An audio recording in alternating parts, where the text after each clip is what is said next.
This meeting is being recorded by City Council and GCTV 17. If any other persons present are doing the same, you must notify the chair at this time. In accordance with MGL Chapter 30A, no person shall address a meeting of the public body without permission of the chair, and all persons shall, at the request of the chair, be silent. No person shall disrupt the proceedings of a meeting of a public body. If after clear warning from the chair, a person continues to disrupt the proceedings, the chair may order the person to withdraw from the meeting, and if the person does not withdraw, the chair may authorize a constable or other officer to remove the person from the meeting. I'll ask for a roll call of members. Councillor Golub? You're loud. I am. Here. Vice President Gwynn? Here.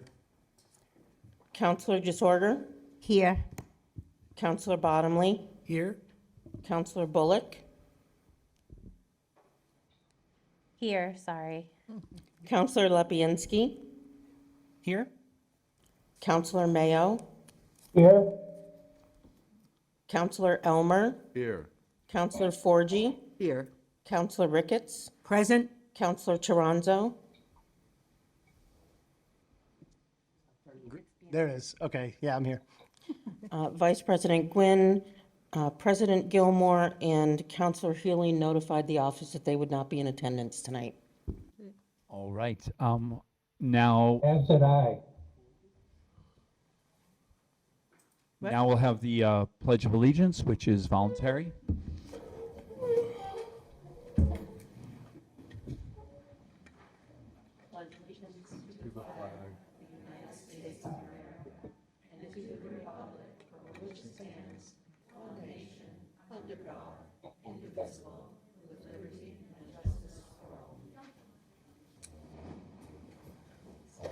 He yelled at me.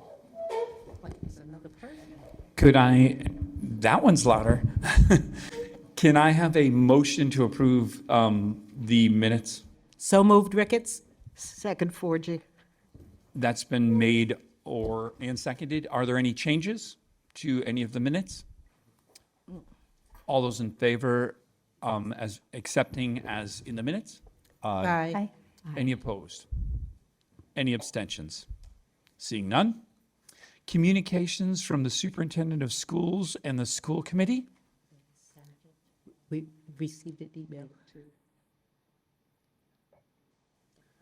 Counselor Forgy? Was that motion? Excuse me. Was that motion for both the 19th and October 19th and November? Yes. 16 minutes? Thank you Yes. for the clarification. Sure. I did read them both. I lumped them together, so. The communications from the superintendent of schools, we received electronically. How do we want to just proceed on to the next one? Do they need to be clarified, or I think we're fine? All right, communications, there's no questions from the council. Based on those minutes, I would recommend, if we have any, to let them know directly. Communications from the mayor, city officers, and employees? No.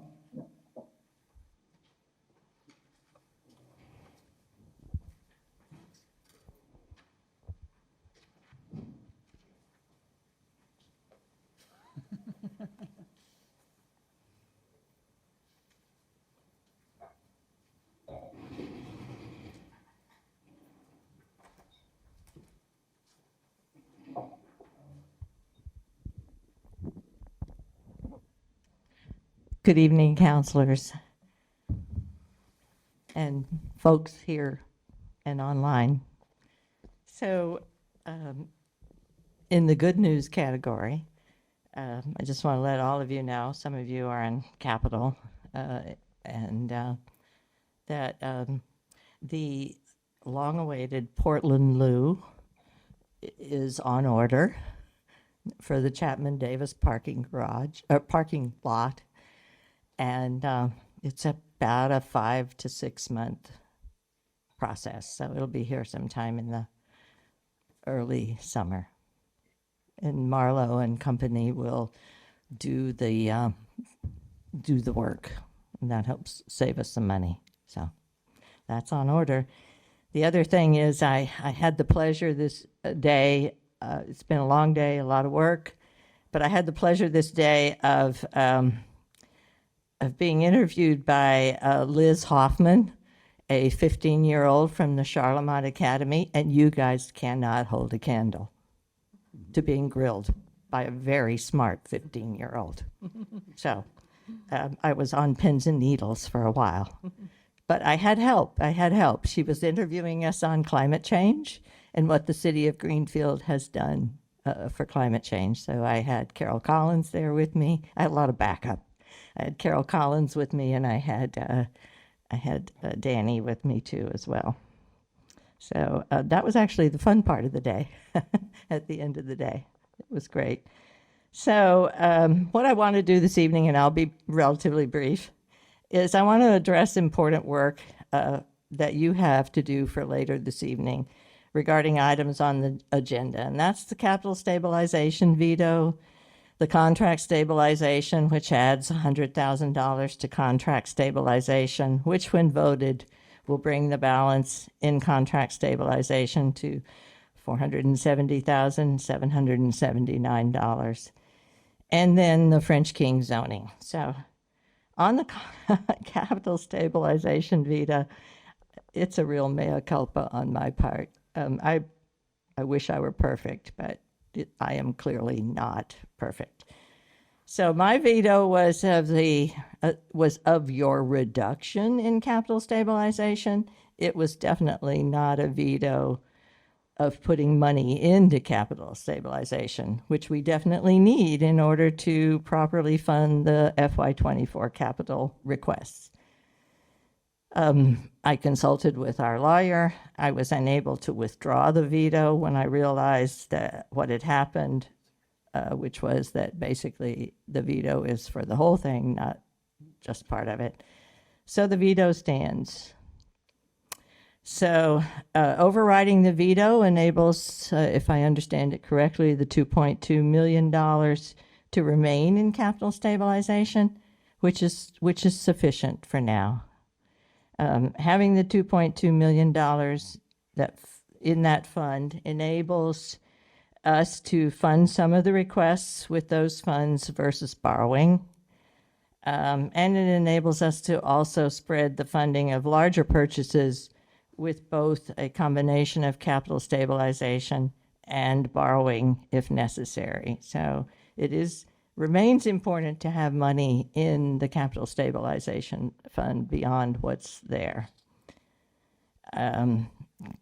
With regard to contract stabilization, before addressing this, I really want to say that, and I want to say that to the folks behind me in particular, that I believe that our teachers and our IAs need to have salaries increased to the extent that Greenfield can afford it in order to remain competitive with other communities. I truly believe that. I don't think there's a huge argument there. Really, all of our city employees need to have the security of living wages.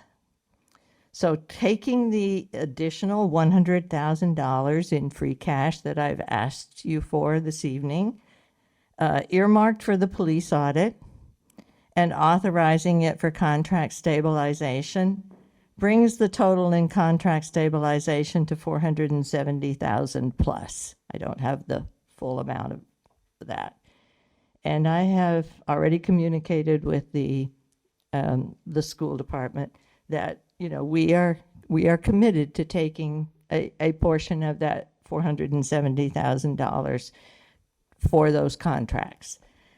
But the thing that needs to be understood, I think, is that the fund exists to ensure that there's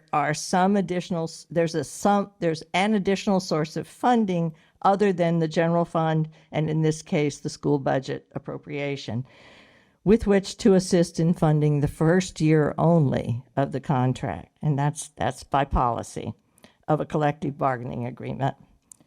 And that'll be helpful to the school committee and the superintendent in their ongoing negotiations of the contracts for the teachers and the instructional assistants. But I do want to let you know, and it's a bit of a cautionary message, that this fund is to assist in bargaining for all city union contracts, not just for the school bargaining units. So that's an important piece to understand. And that's not saying that we don't fund it. I'm just saying, you know, there's never going to be quite enough money to go around. So currently the city will enter negotiations in January and early February with 4 bargaining units on what we call the city side. DPW, clerical, maybe a couple of others. Well, I know there's a couple of others because there's 4 that have asked for bargaining. So we want to be judicious in how that contract stabilization funds are used. But I have made a commitment, as I said, to the schools. So just understand that that is the case. So moving on to the French King Highway rezoning, which I think you will hear some more about this evening. From my perspective, this rezoning is about nothing, and it kind of relates to the things that we've been talking about, because it's how do we get the funds to fund the city that we want to have, and have a really good and vibrant city. So this rezoning is about nothing less than creating an environment for business growth and investment by providing additional appropriately zoned land for increased expansion of our existing businesses. It's very important. We want to keep the businesses that we have here, as well as allowing for new business. We are simply out of land in our industrial park for the foreseeable future. So it's about maintaining and bringing higher paying jobs to Greenfield, so maintaining the jobs that we have, but also bringing new higher paying jobs to Greenfield for both low-skilled and high-skilled workers. And it's about increasing our tax base, and that's the important piece. An increased tax base with industrial businesses helps us relieve the burden of taxes on our residential taxpayers. It makes the eventual potential reality of a split tax rate more palatable down the road. But we have to have that. We have to have the assurance that we have that tax base. So when this property was zoned industrial, I'm talking specifically about the French King area, it's a little, the ordinance before you, the change in the ordinance before you is a little larger than what was originally zoned industrial. But when it was zoned industrial, there was jobs and industry there. Since it has been zoned for commercial, there's nothing there. And I think we know why. So I encourage you to vote tonight in favor of this zone change, in favor of creating more livable wage jobs, in favor of increasing our industrial tax base. And I think that's all I have for you folks this evening. All right. Thank you, Mayor. Thank you. Is there any, Dan, I have a question for the mayor. Councilor Mayo? Mayor, I have question. How are the citizens of Greenfield ever going to trust you based on your recent transgressions, i.e. the rehiring of the police chief, and your direct lying about the court proceedings regarding your testimony? Not once have you uttered the word of morality connected with those misguided decisions, but feel completely comfortable leaving the teachers of our future without a fair salary, along with misleading regarding the Lunt property. Shame on you, Mayor. You and the police chief should resign. Is that a question? I don't the believe que- so. Thank you. Councilor Lapinski? I will do my best to phrase this as a question. Am I close enough that people can hear me? Yes. No. Hold on. Try now. Okay. So I appreciate your honesty with regards to having made the mistake on the veto. I will do you the favor of voting to override it later, but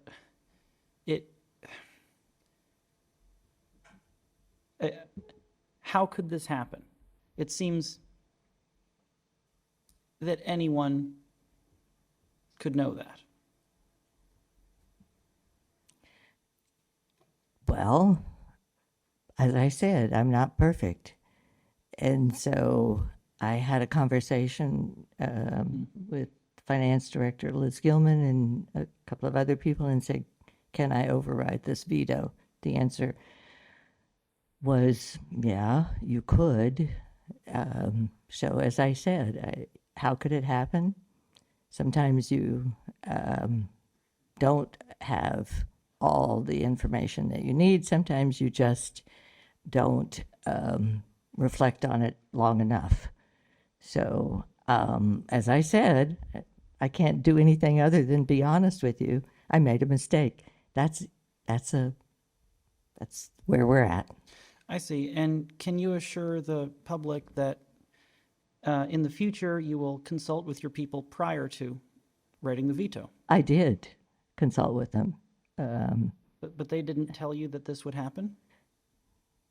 Not in the fullest sense of the word, no.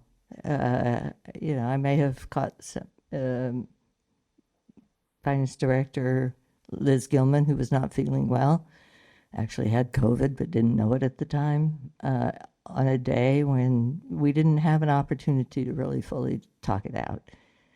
I think I don't veto things often. What's happened maybe once or twice since I've been here.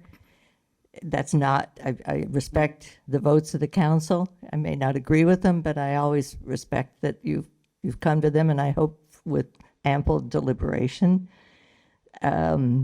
So I don't often veto. And in this case, as I said, I was vetoing the reduction because, as I said, I would prefer to have more money in capital stabilization than less. But it is not, as I said, the $2.2 million is ample for now. That money will remain in free cash. And if we need more for capital stabilization or contract stabilization down the road, you can bet you'll hear from me again. Sure. Thank And you, so Mayor. may I have one more? Thank you. A question? Yeah.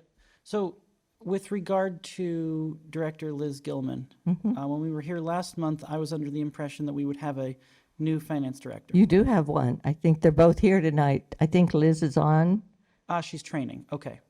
And no, I think Liz Gilman is online. She's in Indiana. If she's here, She's here. I can't really tell. Yep. And a new finance director, Diana Chandler, is in the audience behind us. She's happy to come up and introduce herself if you would like her to. All right. Well, thank you for that clarification. And just a final comment. I think it's clear that we do need the $300,000 in contract stabilization. We don't have to wait for another meeting to do that. Thank you. Yeah, So, she just wants to say hi. yeah, welcome. Put a face to the name. Sure. The mic's not transitioning. There you go. Hi. I just thought it'd be good for you to have a face with the name, as the mayor said. So, hi, I'm Diana Schindler. I'm the new finance director. Thank you. Welcome to council. I worked with you a little bit at the A&O meeting, so it's nice to see you in person. Thank you very much for stopping in and saying hi tonight. Thank you. I think you'll be hearing more from her as the meetings go on. So, All right. Thank you, Mayor. Oh, thank you. Sorry, now I got hands. Okay, Oh, sorry. Counselor DeSorger, I saw you first, then Counselor Bottomley, and then Counselor Bullock. Thank you, Mayor. That was great news on the Portland Loo. I thought you'd be happy about that. No, I'm thrilled. I'm thrilled for all the folks downtown that will use that, Yeah. need it and use it. I have a couple of questions. Yeah. And one may be for Director Schindler also. I was happy to hear that the library is coming in $1 million under budget. And I wanted to ask what would happen with that extra $1 million. Ooh. We Yeah, we we just borrowed won't for all. I thought we'd borrowed for all on the library. So it was just a question. Yeah, no, it'll remain where it is. I mean, we just won't borrow it. I don't know what will happen. I mean, I say I don't know what will happen. It will just remain where it is. It will be unborrowed. Yeah. Yes. So typically, we do borrowing last, Yeah. capital money first, things like that. Yeah. And the finance director works with the financial planners and everyone to borrow as needed and bond that money as needed. So if it's not needed, it may not be borrowed yet. So if we're coming in under budget, my assumption is that some of that funding hasn't actually been secured and borrowed yet. Yeah. We do it as we need it. That way, if things like this come in under budget, we don't have to figure out what to do with it. Okay. I think you had an order 2 meetings ago, not this past meeting, but the one before, to rescind some borrowing. So there's a possibility that would happen. I have two more, if I could. As we're preparing for next year's budget, I just want to make sure, are we asking the department heads to give a breakdown on the positions and the number of staff in each department? That's actually to both of you. I know Director Letourneau, Danny, Chief of Staff, Chief of Staff, excuse me. cause. Yes. I just wanted to make sure that was, like in December, that I was mentioning that again, because that would be so helpful to us, if that's possible. We were going to do that for the budget book and break it out in there. For what they do right now, they're doing a lot of data entry into Munis and calculations for Munis, which is complicated, and it does divide it by individual, but I specifically breaking it down in that kind of normal person language in the budget book. We're going to do it by per person, as you asked. Thank you. Like full-time equivalent, But I will half-time person, et cetera. I will say that we have identified some departments where additional staff is needed, and we haven't solidified that they will be put into the budget. But just so you know, there are some areas where we are understaffed, and we're not talking multiples of people. We're talking a person here, a person there. So until we really have an opportunity, and I have an opportunity to sit down with each of the department heads to discuss their staffing, I can't give you a number. But as I said, you may see some new positions added in there as well. Counselor DeSorger, if the next question isn't tied directly into that one, I'm going to move on to Counselor Bottomley and then come back. Is that okay? Counselor Bottomley, did you have a question for the Yeah, mayor? two quick questions. I was wondering if you could give us an update on capital expenditures for the police station? Where they're You mean, what have they spent already? Yes. I don't have the exact number. I can certainly get that for you, and I'm happy to do that. I do know that they have been working on the dispatch area, and we are, if I'm not mistaken, seeking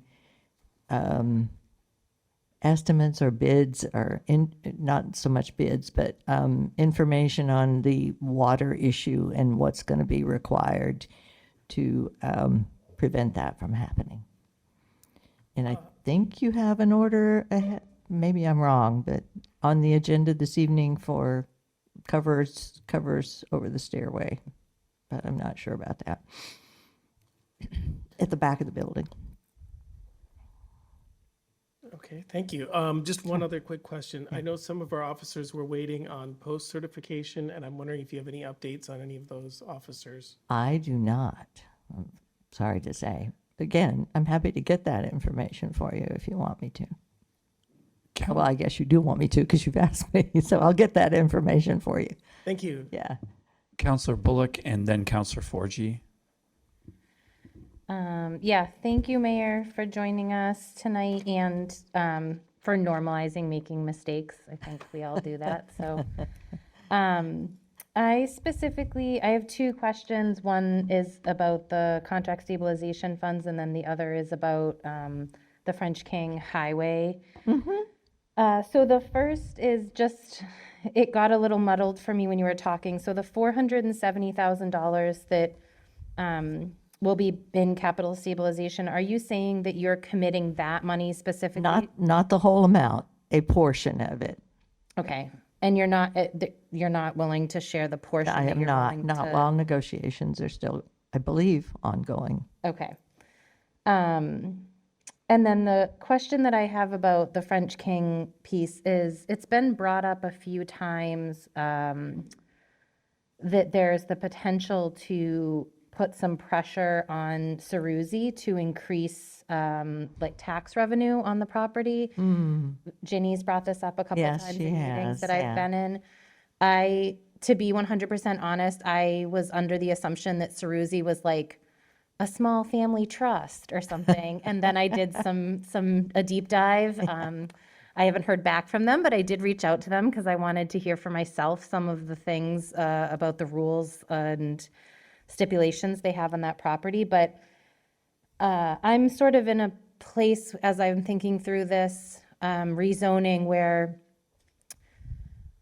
I'm wondering why as a city we are sort of doing this level of gymnastics for a developer that probably is worth more than our entire city. They own like all of Upper Manhattan.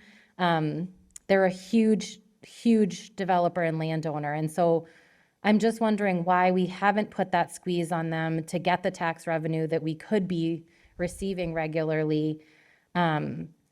And I'm wondering if you're willing to do that, especially if this rezoning is going to happen. And that's the point, is to increase economic development in our city. Well, I have, I don't disagree with you in your characterization of the company itself, although I have had quite a few conversations with the person in charge of for lack of a better word, offloading the property for the family. Mr. Ceruzzi died, the patriarch, I guess you would say, with a big P.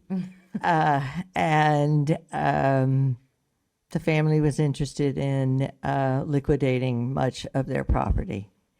And this is one of the pieces that is potentially liquidable, or so I thought, but because of the lease that they have made with the Stop and Shop Corporation, it has some financial value to it for them. So if I understand your question, I don't look at this as gymnastics. What I look at it is, and if you understand, that's 10 acres, give or take, maybe it's a little more, of 48 acres that are encompassed in the zoning. So it's really an opportunity. It's somewhat it's related, but it's not 100% related. The property that we're talking about, that you're talking about, the Ceruzzi property, is probably the most ready, what we call site ready to be developed, which is why I think it's attractive to many people. Or potentially could be attractive. But it makes sense for us to look ahead to the future and not just rezone 10 acres, but rezone. And I had a conversation with the planning director and the planning board about this, not just rezone, that particular piece of property, but rather to rezone additional pieces to plan for the future.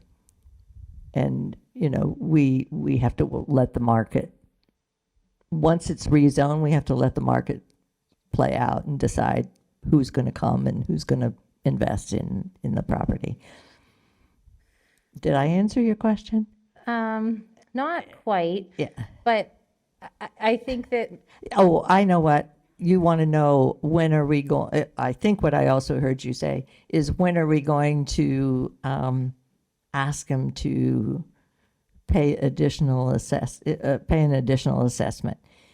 I have spoken with Assessor Austin about this, and we will come up with a plan to do that. It was a little, last time I talked to him, it was a little more complicated from a legal standpoint than just saying, well, okay, now we realize you're making $1.3 million a year on this lease. We want to take a piece of that. So it's just from a legal standpoint, it's a little more complicated than that. So Okay. I'll try to commit to a better update for your January meeting on that. thank you. That's very Yeah. helpful, because I think if the piece of land isn't going to be liquidated, it makes sense for us to be Yeah. taxing it appropriately. Most definitely. Counselor Forgy. Thank you. I need some clarification. So my question, Mayor, is that you have asked the council this evening to override your veto of $2.2 million so that that can go into capital stabilization. The other $300,000 that was part of the amendment, I think I heard you say that that is just going to stay in free cash. Is that correct? I believe that is correct, yes. Thank you. Is that it, Counselor Forgy? Counselor Sorger, did you have a follow-up question? Did, I just wanted to know the charter changes, have they been sent to Boston? Oh, geez. Kathy? That's not a mayor question. Yes. At least I haven't gotten an update. Yes, they have. Yes.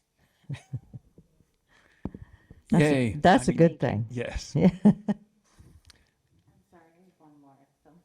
Counselor Bullock.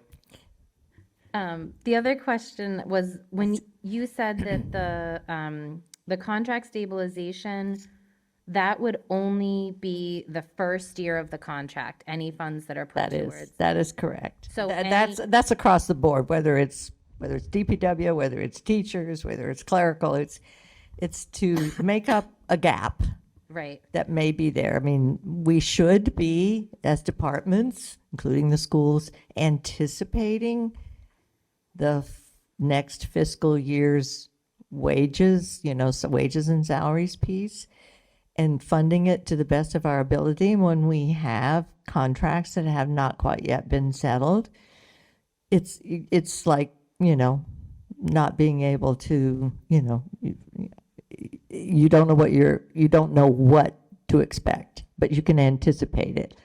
So and sometimes departments, we had some good luck this year with the city contracts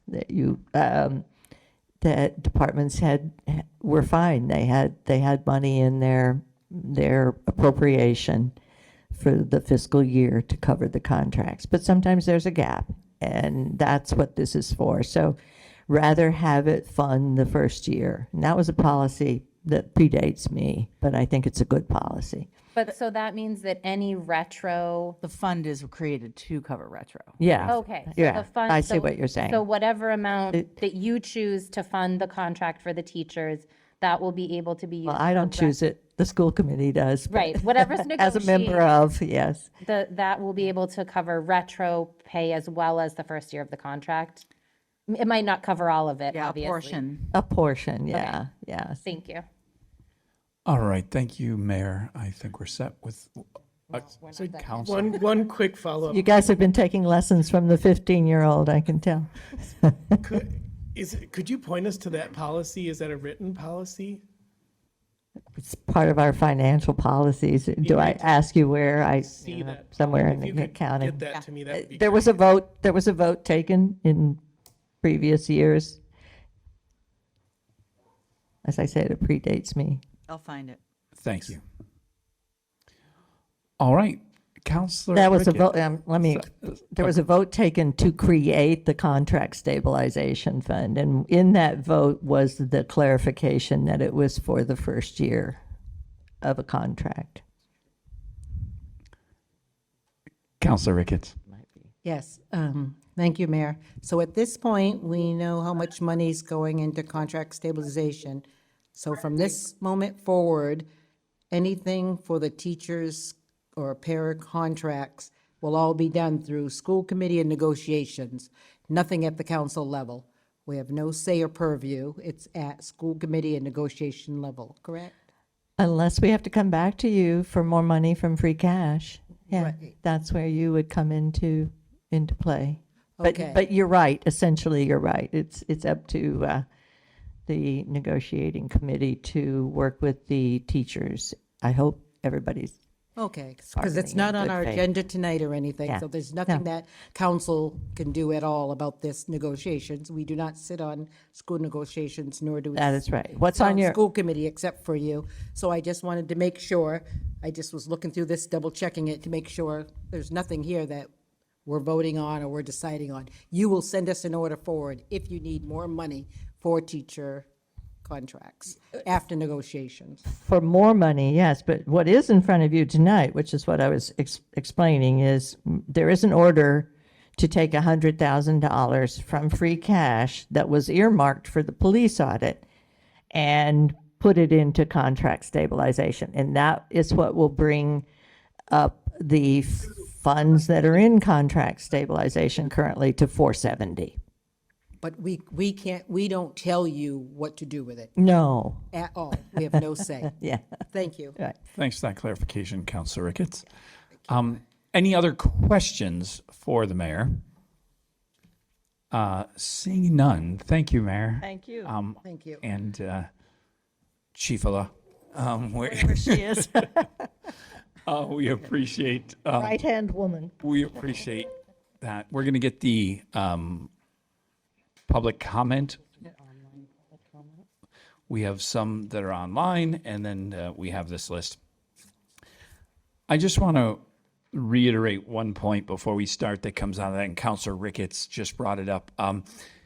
As you just saw, when we were here on the council floor the last time, and this vote for the 2.5 million came up, and we voted to reduce it by 300,000. There were several of us, Councilor Toronzo, myself, we mentioned that we can't tell the mayor what to do with it. We could ask her that we think it's a good idea, but that's not our job. We can't tell her what to do. And as you saw, even if we override the veto tonight, that $300,000 is going into free cash because that's what she's choosing to do with it. We cannot tell her what to do with it. So always keep that in mind. You know, as we're going, we got a lot of thank yous from some of the teachers and the paras. I'd love to say credit, but we can't give you that money. That's not what we do. We can approve money as requested specifically, like the 100,000 moving or future monies, but we recommended that 3, but we cannot tell the executive what to do with it. So just clarification. Point of order. Yeah. The mayor isn't choosing to put the money into free cash. The 300,000 is in free cash. Yes. And will remain there unless the mayor chooses to do something else. Correct. That is correct, Councilor Lapinski. Yes. Thank you. All right. We're ready for public comment. Where's that list? Yeah. All right. Joe Gravlin. And just if you'll state your name and your address for the record. And that mic's off, Joe. Thank you. Yes. My name's Joe Gravlin. I live at 67 Route 10 West, Northfield, Massachusetts. I'm past board of directors of the Friends of Wissatinneewog, past president and co-founder of the Nolambika Project. I was involved in a number of the negotiations, of which there were 23 written documents which committed to donate the 10 acres of the White Ash Swamp burial ground. My eyes are not that great, but I'm taking your word on it. In that general area there, that has a story that goes back from 1964 to the conversations which started in 2004. The letters and commitments from the state, from the federal government, from Saruji, from the mayor, and from the town went from 2004 to 2011. and here we are starting the conversation again. So I'm here to help bring clarity to any questions you might have about what occurred during that time period. The president of the Nolan Beacon Project, David Brule, is just got out of the hospital from major surgery, and I'm the senior advisor for the Nolan Beacon Project for both federal, state, and community communications.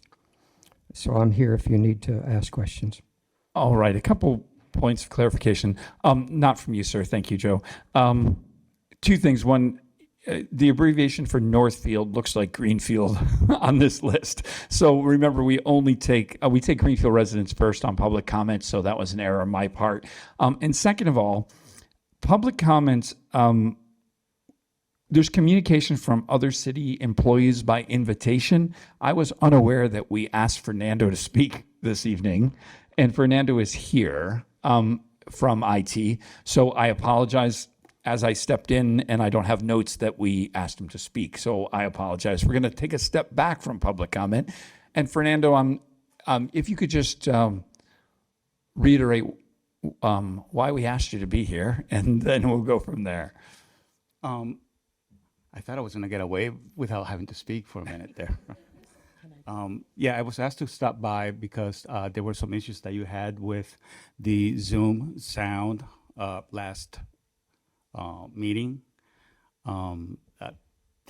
Unfortunately, they were not IT issues. It was just a human error. That's really what happened. Okay. They forgot to. So when you start a Zoom meeting, you're supposed to unmute Zoom. That did not happen, so therefore sound was not going out during the meeting. So that was really what happened. I know I've been here. I was here for like 4 months during the summer, and everything ran fine. Everything seems to be running fine. Just I think there's those little glitches we went over with Kathy over her notes, and we cleaned it up a little bit. So anything for Fernando? Fernando, appreciate you being here tonight and making sure we start well. Thank you. If anyone has any, feel free to join us for a while or go home, whatever you'd like to do. It's supper time. We're going to go back to public comment. So Thank you. We're all set. I think we started well. We had the mayor, the town clerk, and the council vice president all start with that they screwed up in the first 10 minutes of the meeting. So we are on a roll tonight. It's always a good thing. All right, we're good. We keep good company. Rose Skurloff? Close enough, maybe? Right. Please give us your real name and your address for the record. Hi, my name is Rose Skrilloff, so you're close, not so far off. I live on Linden Ave in Greenfield. I don't know if you remember me from last month. I am a teacher at Greenfield Middle School, and I would like to invite other teachers that are in the audience to silently stand if they'd like to during this for solidarity purposes. And I'm going to stand myself. So I'm here to ask you to veto the override for the $300,000 out of, and I know that it sounds like that's a very complicated thing. So the $100,000 in free cash that's being offered for contract stabilization, which might not all even be for teachers anyway, is not enough. We are exhausted. We are tired. We are in that really weird limbo between Thanksgiving and winter break where students are all over the walls and doing cartwheels and rolling on the floor, and we still have to show up every single day not knowing if we have a contract that's going to support our way of living. We walk in every day knowing that it's been almost 600 days without a contract. And we walk in every single day not knowing if we are going to have a cost of living adjustment so that we can stay at our schools. One of the most important things for adolescents as they are growing up is to have a trusted adult, somebody who they can rely on, who they can confide in, and who can watch them and support them as they're growing. And a lot of people in this room are trusted adults for students in Greenfield, and that supports the students, it supports their families, and it supports the community. But we are not going to be able to stay if we don't have cost of living adjustments, and our students will lose their trusted adults. So I'm asking you please to consider, and I know that there's policies and there are things in the way, but to figure out a way to get more, because the hundreds of $1,000s, even if it went to all to the teachers, that's still not enough. Thank you.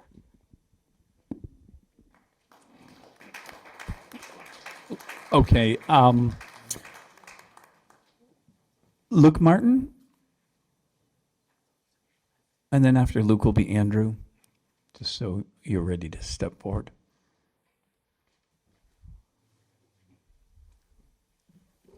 Hi, Luke Martin. I live at 62 Haywood Street in Greenfield.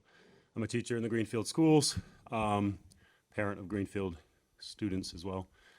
I'm just here to urge you to override the mayor's veto regarding the use of free cash and do whatever it is you can to fully fund the contract fund. I wish I wasn't here tonight, honestly. I'm aware that much of what comes before you as public comment is directed at the mayor, the mayor's office, or is otherwise out of your purview or control. But I also want to acknowledge that I think this town council has done everything in its power to try to urge the mayor to fully fund the contract fund. I want to acknowledge that and thank you for that. I also wish I wasn't here doing this tonight because I feel like it shouldn't be required of us.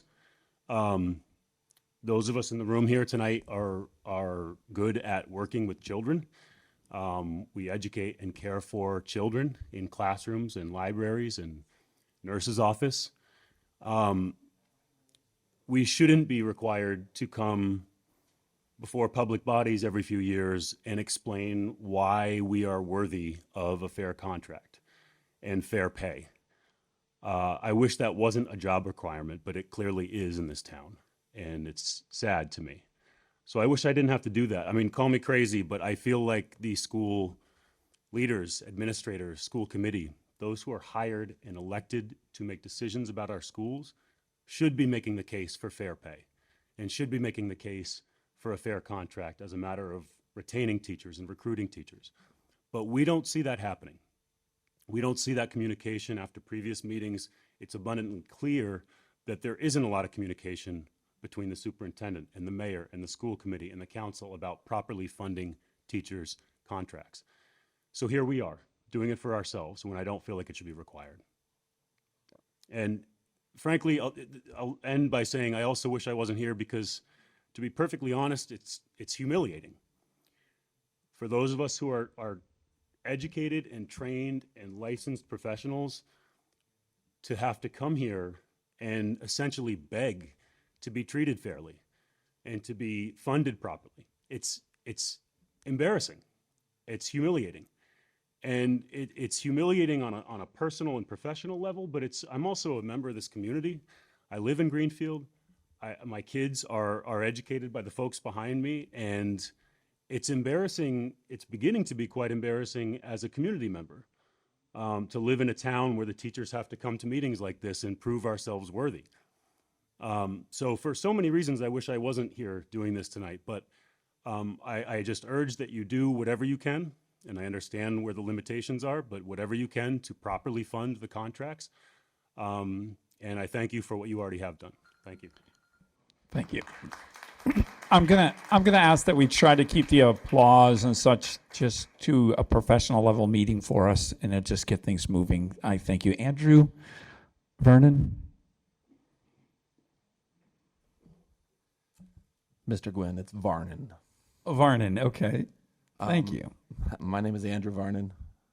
I live on Maple Street in Greenfield. Some of you may know me. About 20 years ago, I was a reporter for the Recorder. And so I've been to these meetings before, and I know the hard work that you guys do.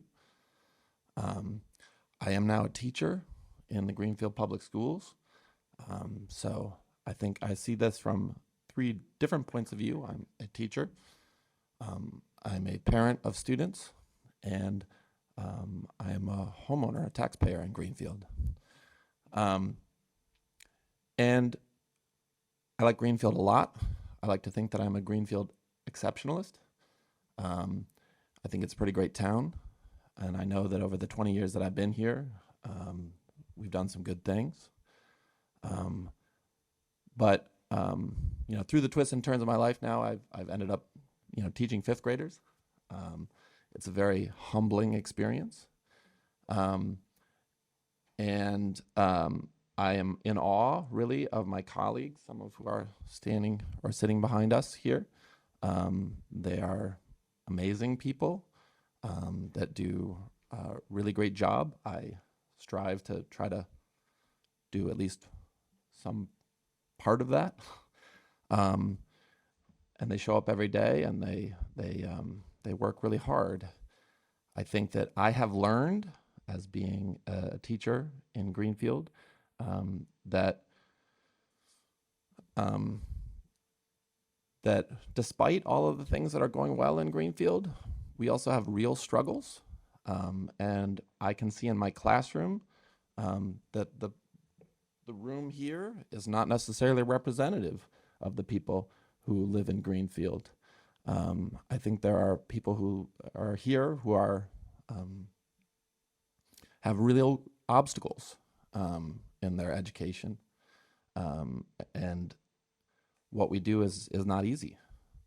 And I think that what I want to add to what Luke said and to what Rose said is that I really think of this as a question of what kind of city do we want to be.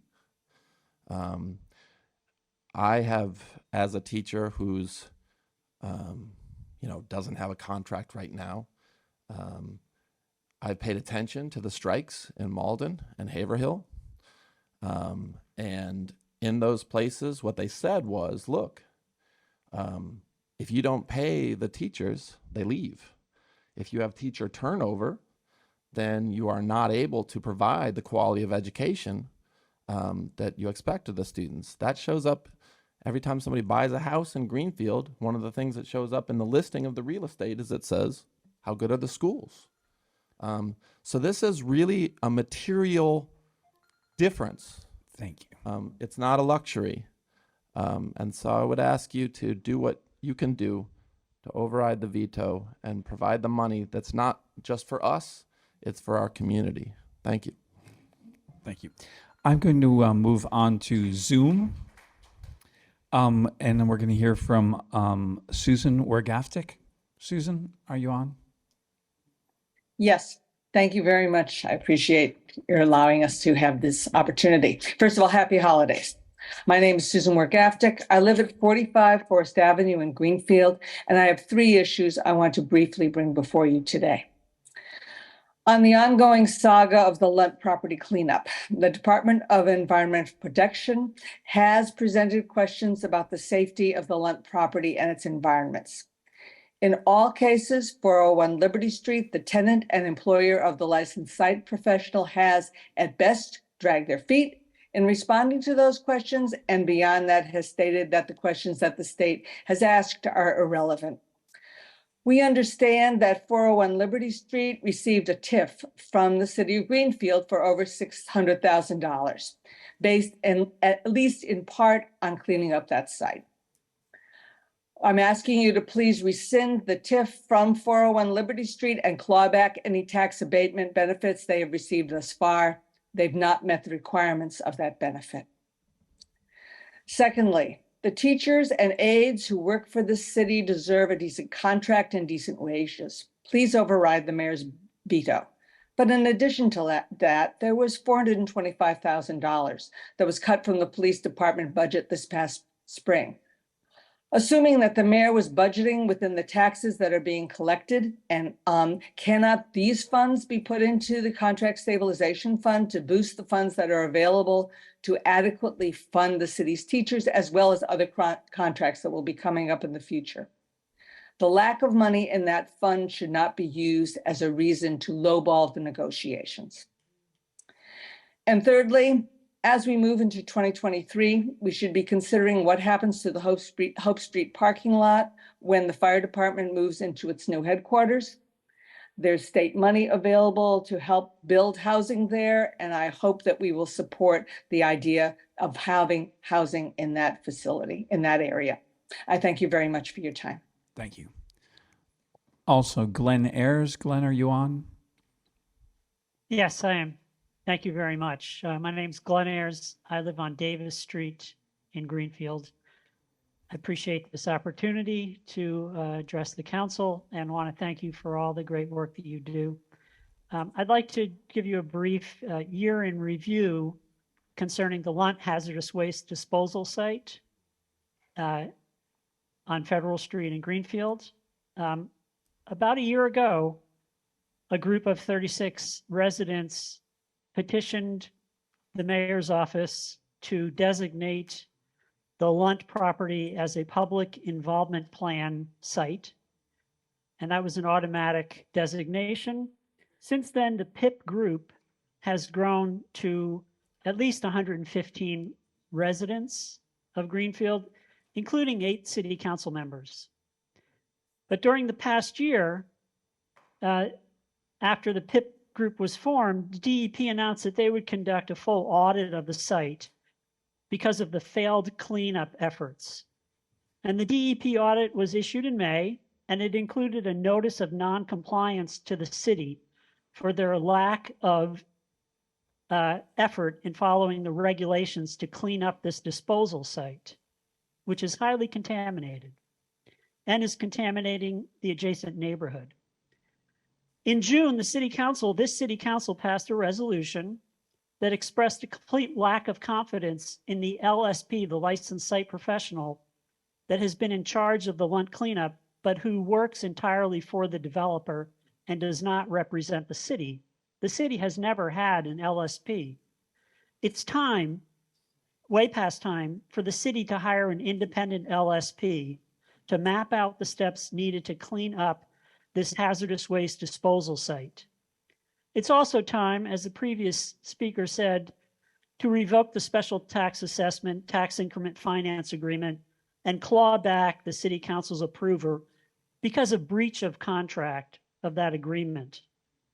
And it's time for the city to have some lease enforcement in this situation to force this tenant to do what they said they would do in the lease, which is clean up this property.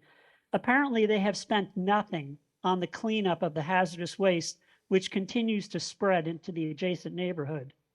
And finally, I believe that our Board of Health should work with the Attorney General's office to use a receiver, to have a receiver appointed to take over management of this property so that the income generated at the treatment facilities and other businesses operating at the Lunt disposal site, that money can be redirected towards the cleanup of the property and the contamination in the adjacent neighborhood. All of these things should have happened already, but we are entering a new year in which we need to take action. We can't continue to blame the previous mayor or blame someone else or pass the buck. We need some leadership on this issue. Thank you, Glenn. Thank you very much. Dorothea Melnikoff? Are you on? Yes. Hello. Hi. I want to thank you all. I'm happy to be here at this meeting. I have this mask on because I actually have at the end of COVID, but I don't think anybody's coming in, so I can take it off. I have other family in the house. But anyway, I do extend my wishes for a happy holiday for everybody. And could you just state your name and address? Certainly a happy solstice. I'm joining in. Can you just state your name and address for the record for me? Oh yeah, I still apologize. No, that's okay. I still apologize. My name is Dorothea Dodi Melnikoff. I live at 33 Norwood Street here in Greenfield, and I also have a property on 14 Kenwood, which I abut on both sides the Lunt property, the former Lunt property. So I want to thank the council because I do believe that everybody in the council supported getting a independent licensed professional, a site professional to come in, as opposed to continuing with the licensed site professional that has raised a lot of questions and concerns for their level of thoroughness. So I thank everybody for that. I just want to urge more fully and more strongly that the mayor follow up with that recommendation if she's here,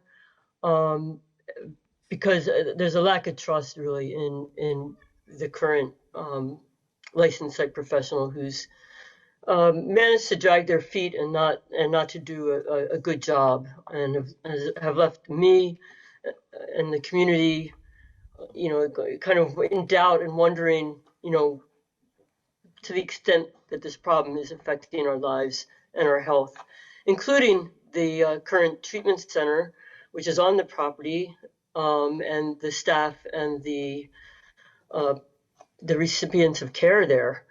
I'm new to Greenfield.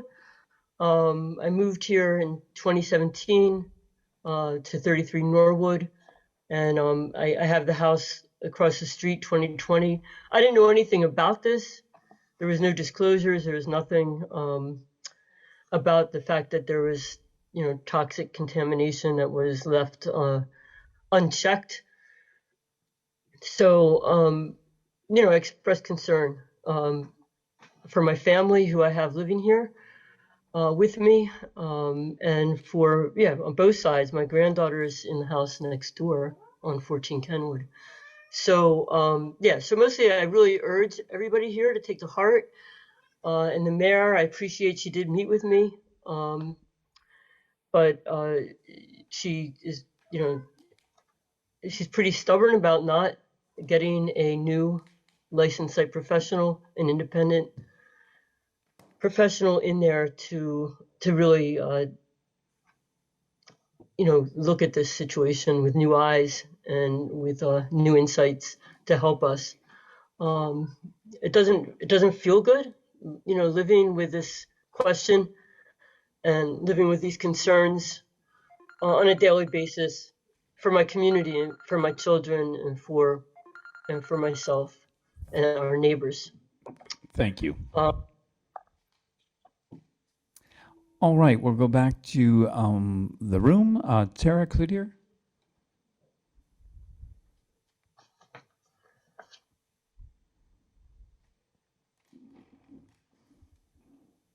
Good evening. Thank you so much.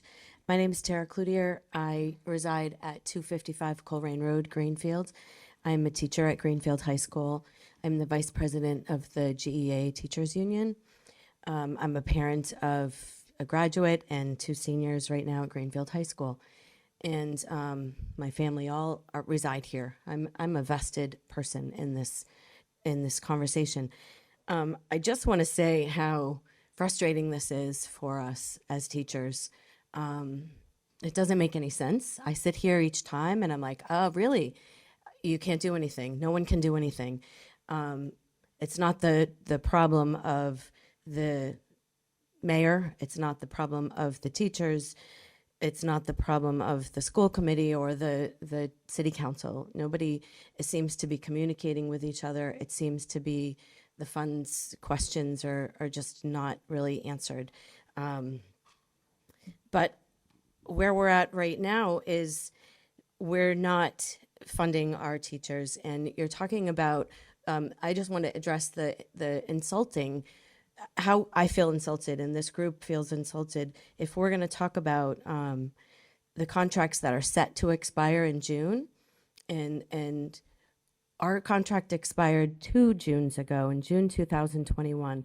So if we're thinking about the future contracts, then somebody really dropped the ball 2 years ago and didn't think about our contract that was set to expire. And so while I value the DPW and the other units in this town, it's not the time to talk about those. And it's time to talk about the teacher's contract that has expired and the IA contract that has expired. That's what it's time for at this time. And so while I recognize that you're doing what you need to do, and I appreciate your vote last month to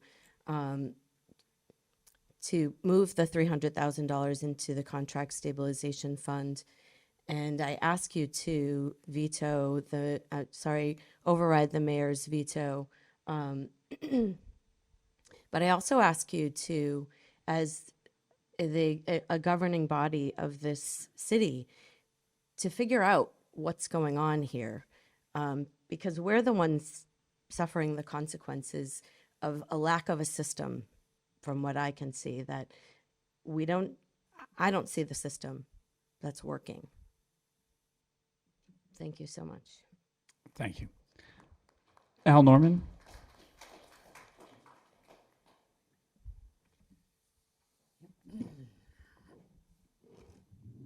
Mr. Vice President and members of the council, my name is Al Norman, Grinnell Street in Greenfield.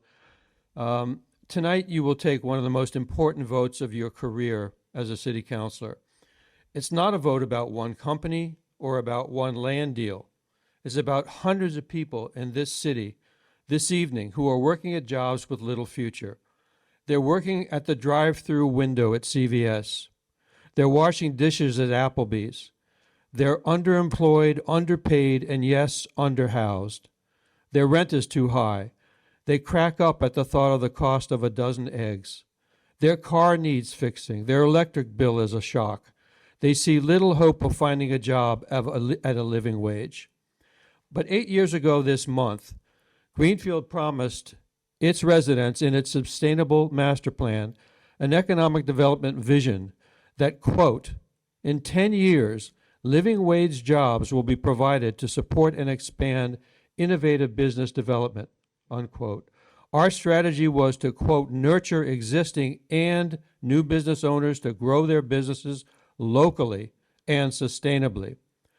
But there was also this warning, quote, land used for industrial purposes increased steadily through the 1990s, but as businesses relocate or close, the amount of land used for industry is beginning to decline. Today, only 2% of our tax base in Greenfield is industrially zoned. Residential taxpayers bear 76% of the tax burden. Our master plan says, like many towns in the Northeast, the loss of traditional manufacturing jobs has limited the availability of good-paying jobs and eroded the industrial tax base. Planning for the future involves providing additional space to locate businesses here and for existing manufacturing to expand. One counselor has asked, where are the people who take these 400 new jobs on the French King Highway going to be housed? The answer is, most of them already live here, in an apartment or a home. Many are underhoused, but stopping industrial jobs will not expand our housing base.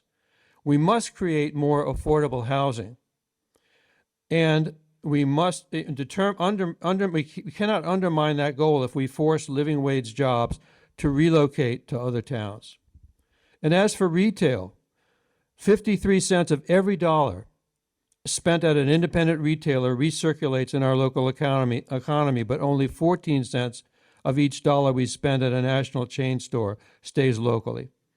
Spending our dollars locally is how we invest in Greenfield.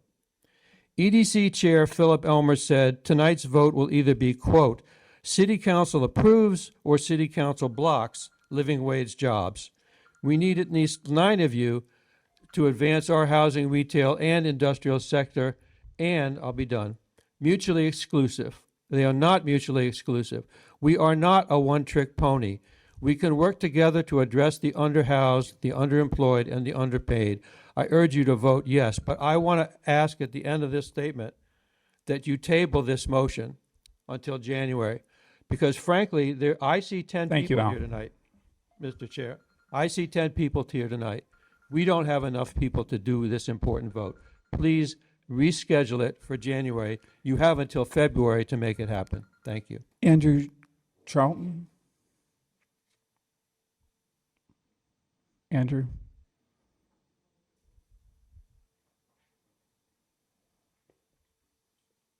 Andrew, are you here? Okay. Pamela Goodwin?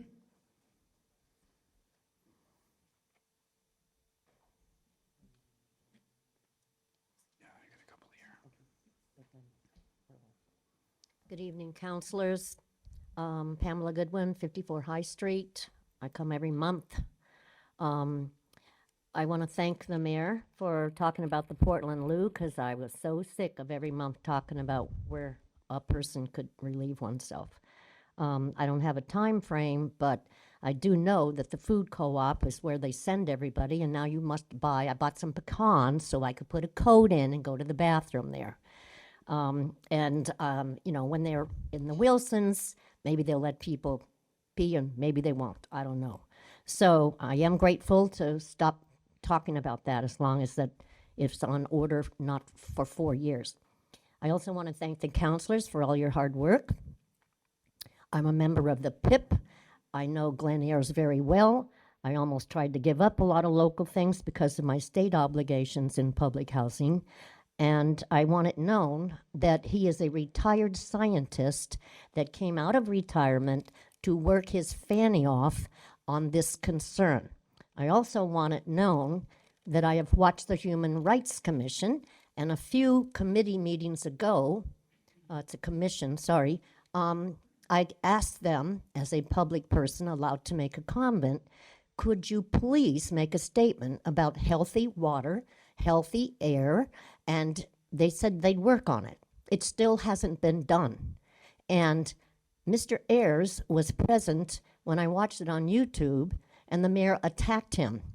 And rather than the chair, who I highly respect, calling a halt to that and calling for respect, Mr. Ayers, for himself, said that he resented the attack that was directed at him. Everybody can watch the Human Rights Commission on YouTube. I highly recommend it. So I'm still waiting for them to do something because it's a commission. It is not a committee, and they have a lot of responsibility and a lot of ability to do something. I was disappointed to hear that after months and months of constituents asking for time, that because of the holiday, then they put off maybe through all of December and all of January, because not long ago the mayor said she'd like to have constituents come and speak with her. And holiday or not, we have been trying to make our point, and only in a public comment. So I appreciate the one that Penny Ricketts had, because I didn't know about it, and I watched it, and I said, ooh, you know, wow, that's super cool, because I know that you guys don't want to hear us all night long and then get to your other business too. I've heard you say that. I can appreciate that. Let's see if there's anything else, because I never, I always run out of time. And you're about I'm about there, right? Okay, so anyway, do something about the lunt. You know, you people care, and so does the public. And I've had 4 types of cancer, so it'd be really great if we could try to prevent it sometime. Thank you. Pepperidge Farm chocolate cake and refrigerator if you get the urge for something. Oh, and you know what? When I was out today, We took care of that. All right, we're gonna go.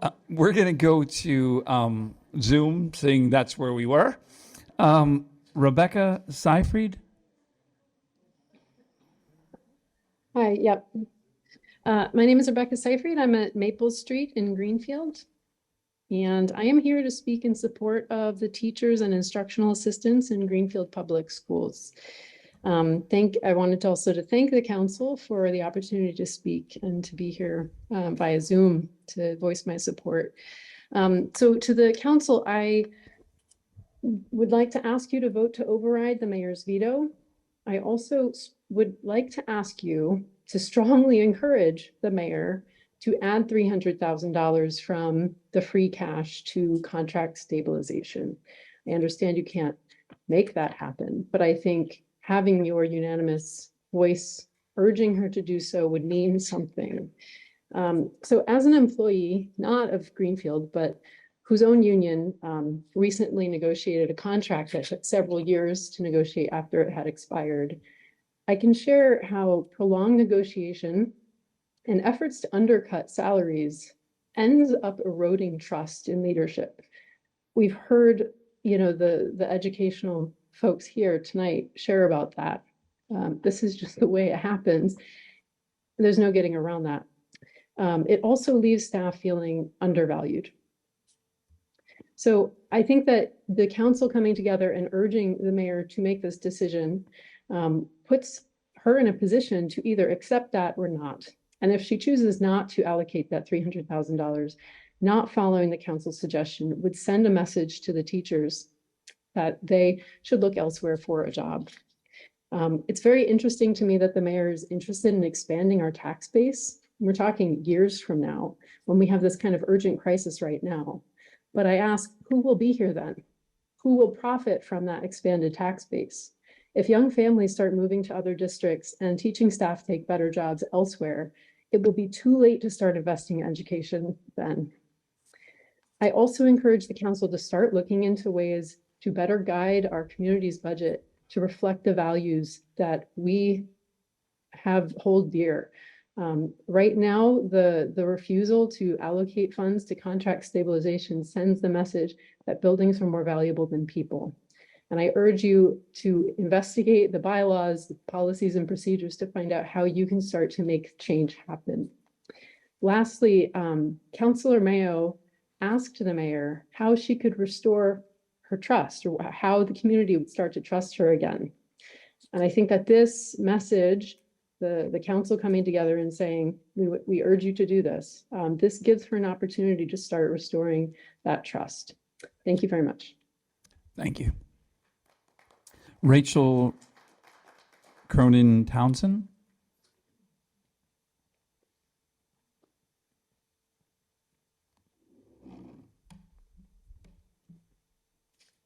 Hello. Excuse me. Hello.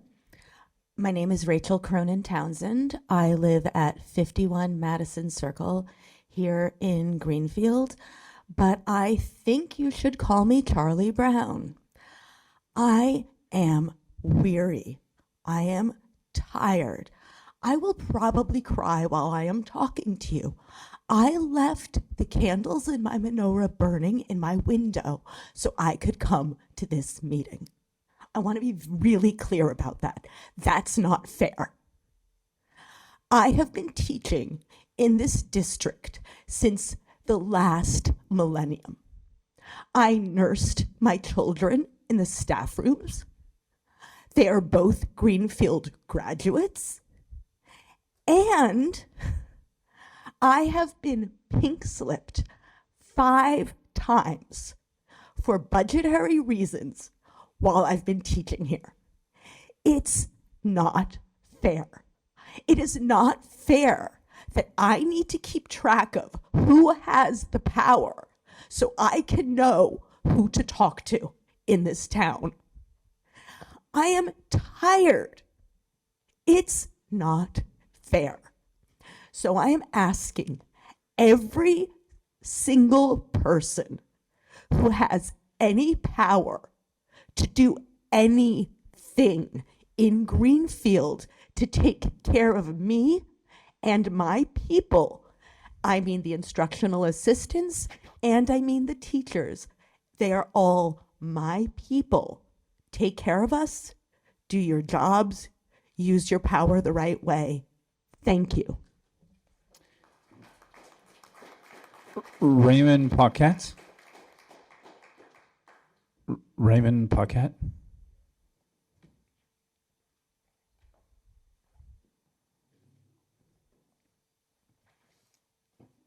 Thank you. I'm not a Greenfield resident, but I do teach at the high school. Sorry, my name's Raymond Paquette. I live in Northampton. And I don't have a really sort of clearly thought out set of points to make. And I understand that basically you folks are our allies. It sounds like there's large consensus here to override the mayor's veto. So probably not the people I need to convince, but I just want to drop a few points.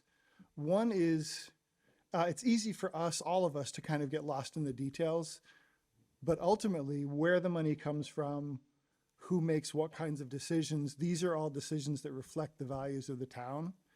And there's a sign, 2 signs at least back there that say what you fund is what you value.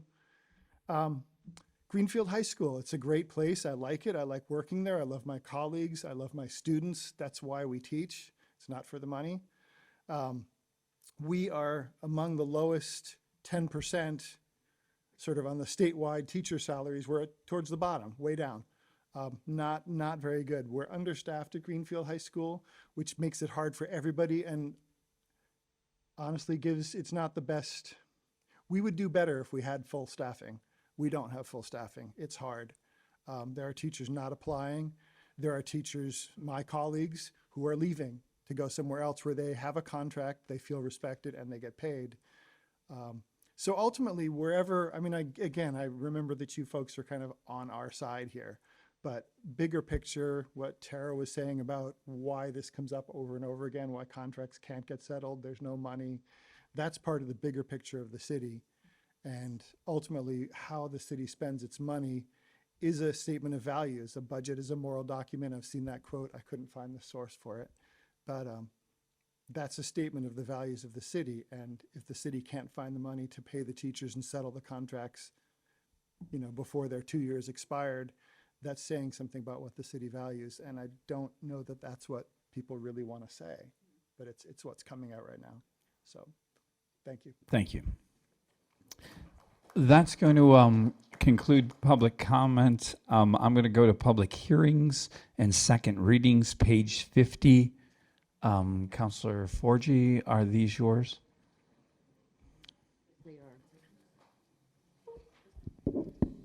Yes, they are. So we want to open I the will be public right- hearings. Yep, I'll be right with you. I had it. Now, all I have to do is touch this computer.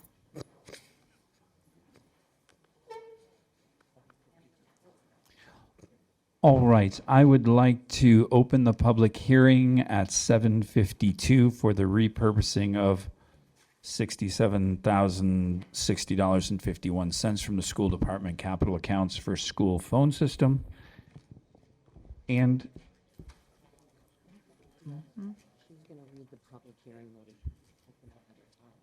so that's open on both items or just the one? And to appropriate the $100,000 from free cash to contract stabilization. Councilor Forgy.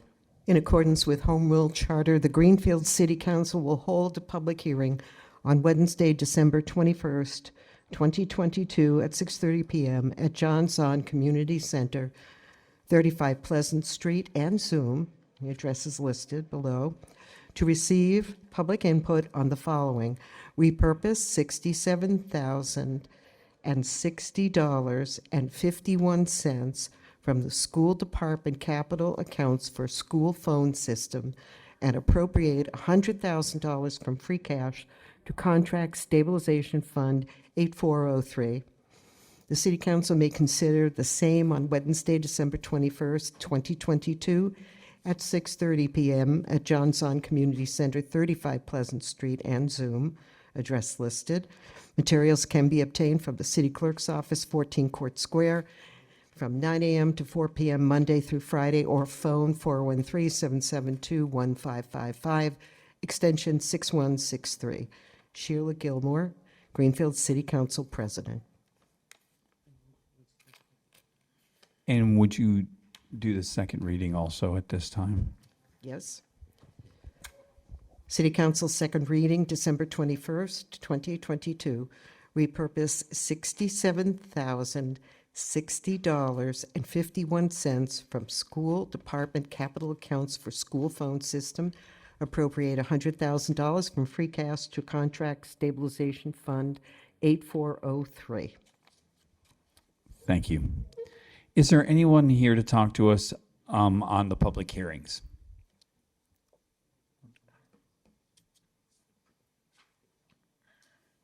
Councilor Mayo, you have your hand up. Is that for something to do with the public hearing?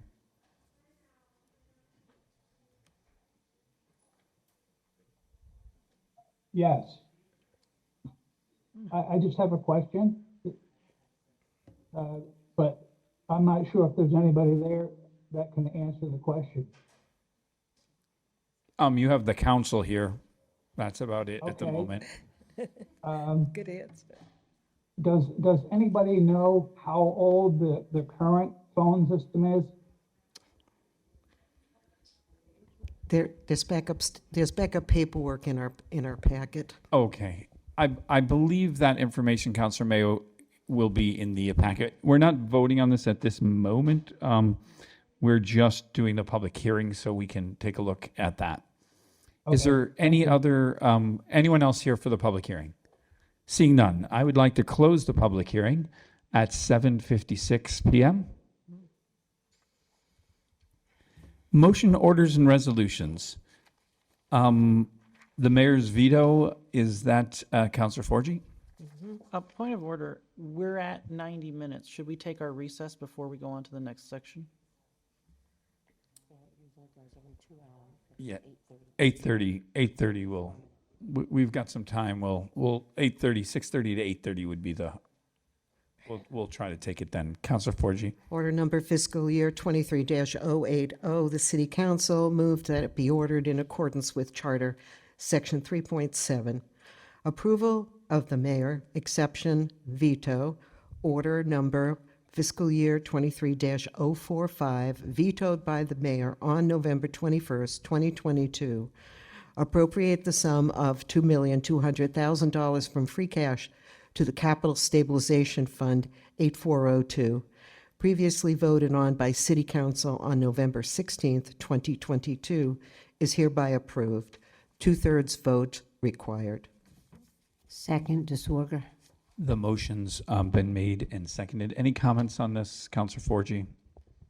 There's nothing from committee There is, or... the only thing that it says here is explanation is a yes vote from the council would override the mayor's veto, and a no vote from the council would uphold the mayor's veto.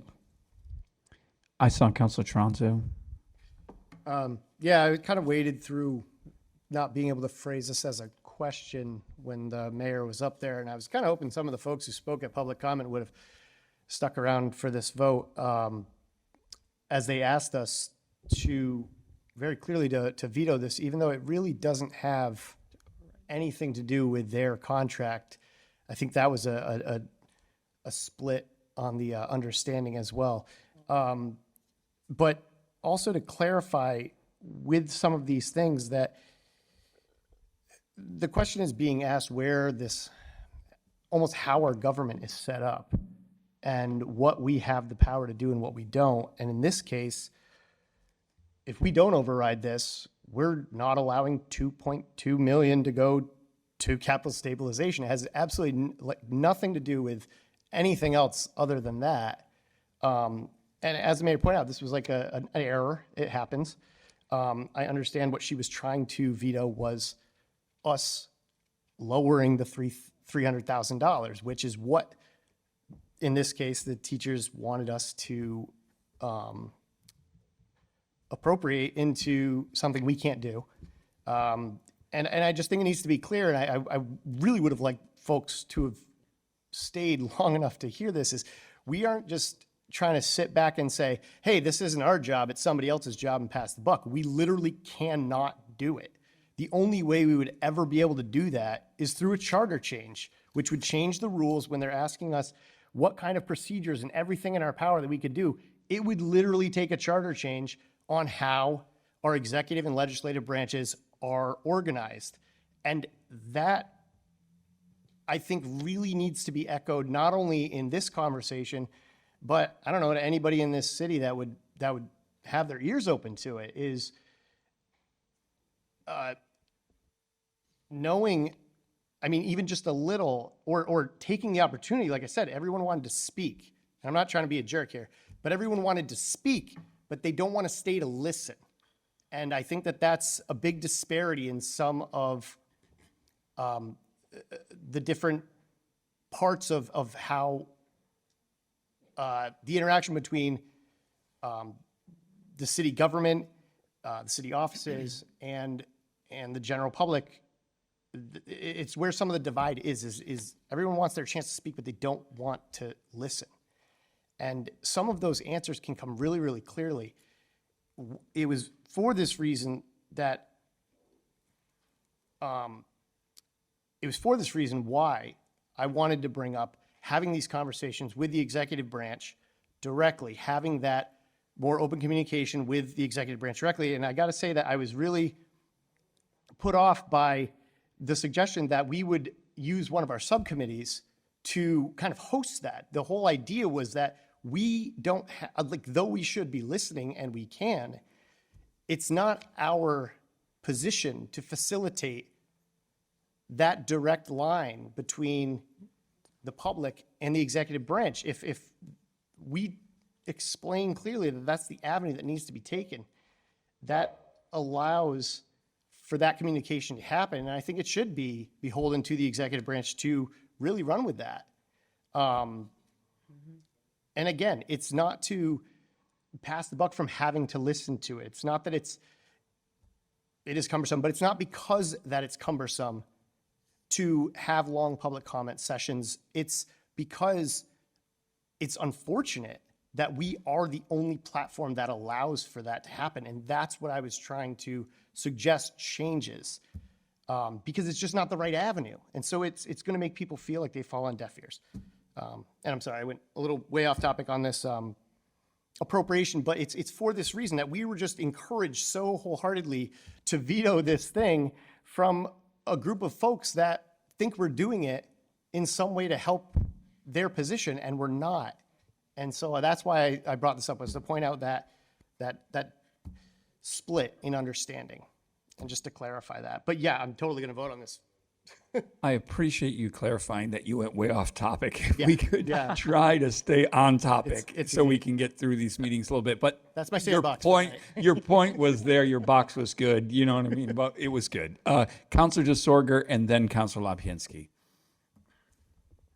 I'm going to support this because it makes sense. We want that money to be in an interest-bearing account, which it will be in capital stabilization. And I would just ask again what I said the last time. We have no control over that whatsoever, but I do believe that we need more money in contractual stabilization, and I can't vote on that unless it's an order. So I'm just going to say again, because I represent people who have reached out to me in mass, and I'm going to ask again, maybe next month we'll have that. It's the holidays, maybe that will happen on the next round, but I'm looking forward to it. Thank you. Councilor Lapinski and then Councilor Golub. And then there might have been another. So I just want to sort of echo what Councilor Trunzo was saying and add, people want to speak, but they don't want to listen. I would also say people want to be served, but they don't want to serve, and we need more people who are stepping up to positions like ours, and also that we could change the charter, we could also change the mayor, I think would help on this subject. I'm going to support this. Thank you. Councilor Golub. I understand that we don't have the power to allocate the funds that the teachers need. I completely get that. And I also believe that out of respect for the teachers and the paras who showed up tonight, I have a responsibility to reiterate the intention of this cut. And I'll say that when I was 18, my freshman year, I interned on Taos Pueblo Day School for 9 months. And at the end of those 9 months, I was burned out. It was a similarly high needs school as Greenfield. And I'm imagining that a lot of the folks who showed up tonight have been teaching all day and are exhausted. So I also want them to be here and to hear what I have to say, but I understand why they might need to go home and sleep. And I want to say that the mayor absolutely has the power to allocate the funds to contract stabilization, and I want to respond. I want to reiterate the intention of this cut by responding to what the mayor wrote to us.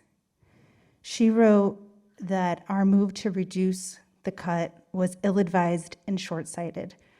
I believe that the move not to allocate these funds to contract stabilization for the teachers and the paras and the upcoming negotiations with the DPW is ill-advised and short-sighted. She wrote, "We have an opportunity with this year's larger than usual free cash appropriation to significantly add to the capital stabilization fund at a time when we have significant capital needs across the city and will continue to have them in the upcoming fiscal years."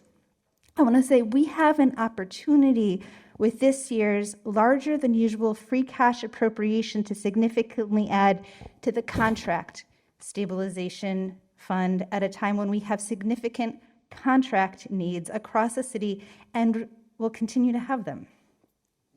She said, I hope you will rethink this reduction, and I hope that you will rethink the move not to be funding contract stabilization to the extent that the school committee has requested in the meeting a couple of months ago. And I do understand that this money can only cover the first year and retroactive needs. And there is a gap for that, and there is a need for that. And I hope very much that we will get an order. And that is why I'm voting. I understand that for all the other reasons I need to vote to override this veto, but that is why I'm voting to override this veto. Councillor Ricketts and then Councillor Bullock. I make a motion, call question. Second. It's not debatable. Roll call vote. Yes. Yes. Hold on. We're going to do a roll call. Do we need to? It's roll call's been requested. We have to, yeah. Yeah, but she calls the names. Yeah, she's supposed to. Counselor Golub? I'm sorry. Yes. This is a vote to call the question. That's what we're doing right now. Counselor Disorder? Yes. Counselor Bottomley? Yes. Counselor Bullock? Yes. Counselor Opiensky? Yes. Counselor Mayo? Yes. Counselor Elmer? Yes. Counselor Forgy? Yes. Counselor Ricketts? Yes. Counselor Toronzo? Yes. Does the Vice President wish to vote? I will. And I'm going to vote no on the principle that not all the councillors that had requested to speak had the opportunity to speak. The motion. Okay, we're calling the question.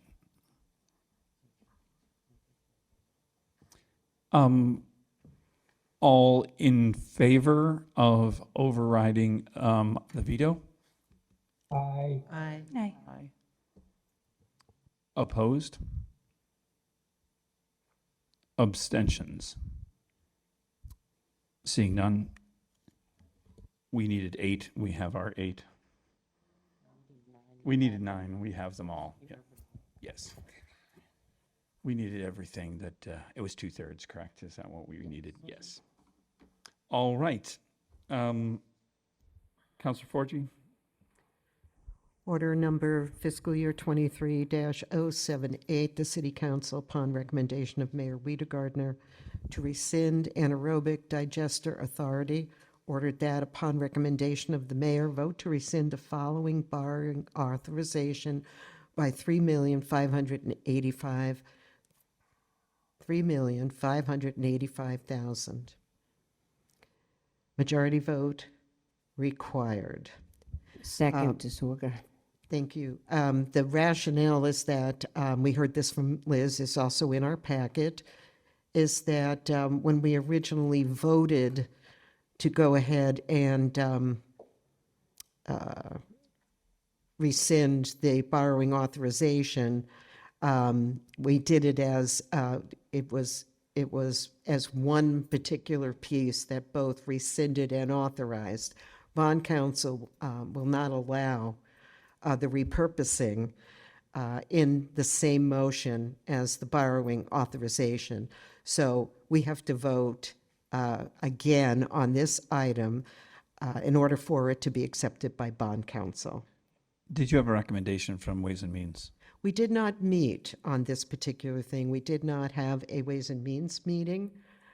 We thought I thought it best that we discuss all of this on council floor this evening.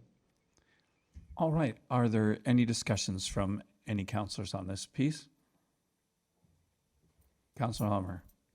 I think this is a good project and I will vote yes. Anything else? Seeing none, all those in favor? Aye. Aye. Any opposed? Any abstentions? Seeing none, vote carries.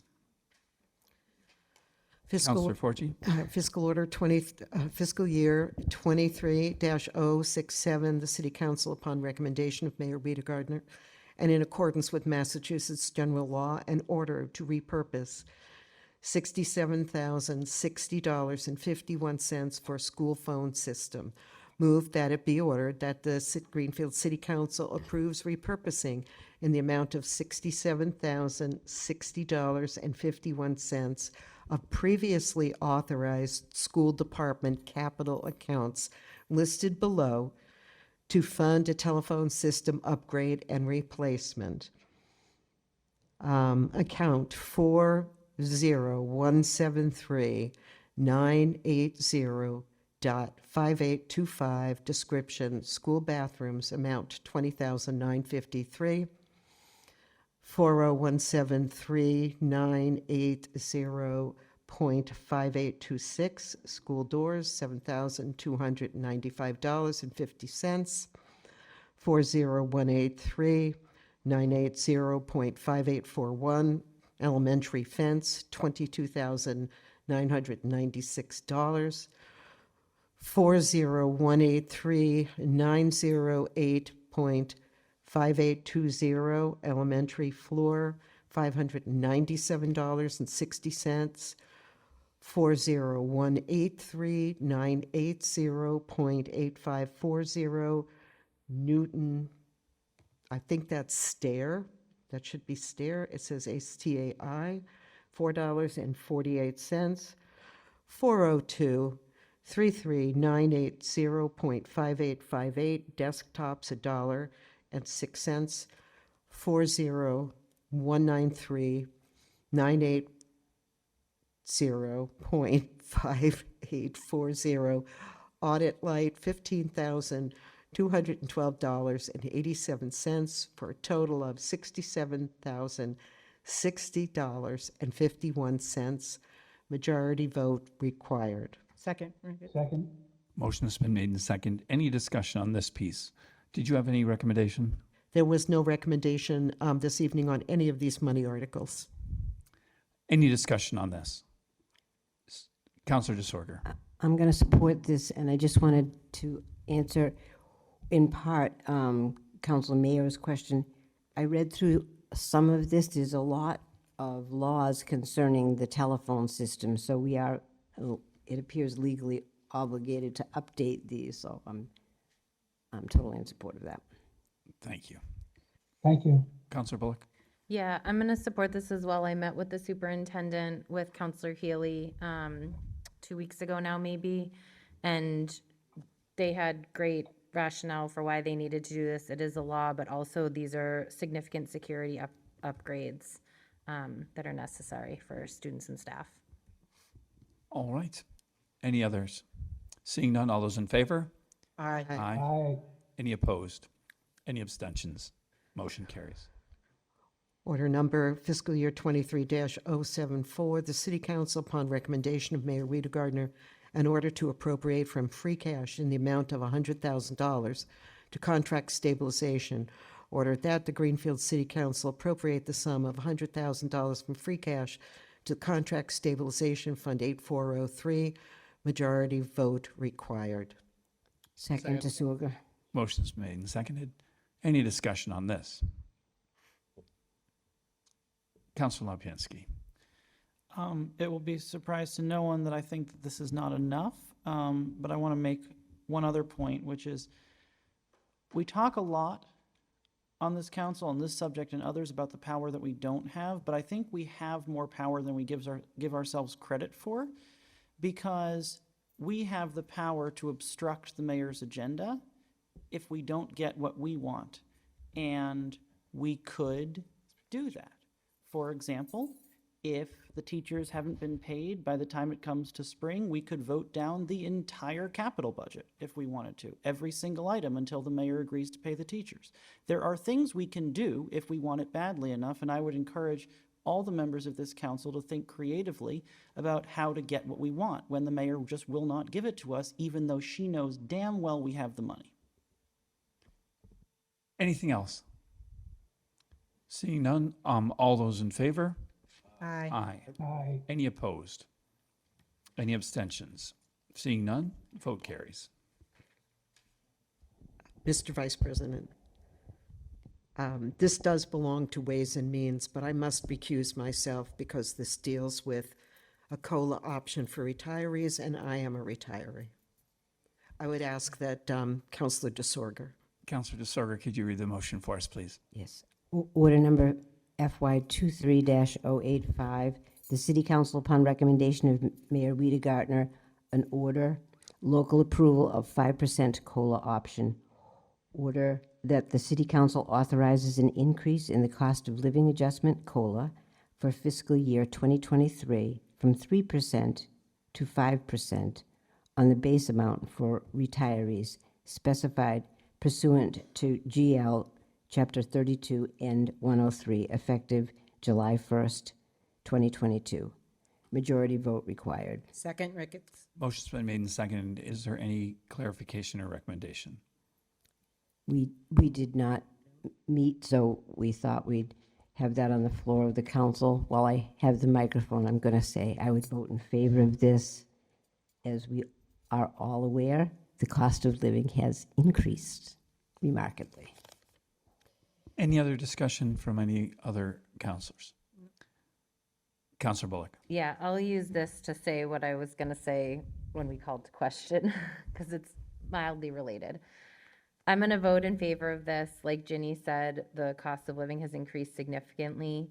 I think that what I hope is that we can see COLA increases that are close to in line with current inflation across departments as needed, and that includes for the teachers. And so I'm going to support this, just like I will support a similar COLA increase for teacher contracts, if and how I'm able. And as a city councilor, how I'm able to do that is by having a big picture of the budget and making sure that I'm clear where I need to vote to appropriate funds appropriately so that there's money when it needs to be moved for things like contracts.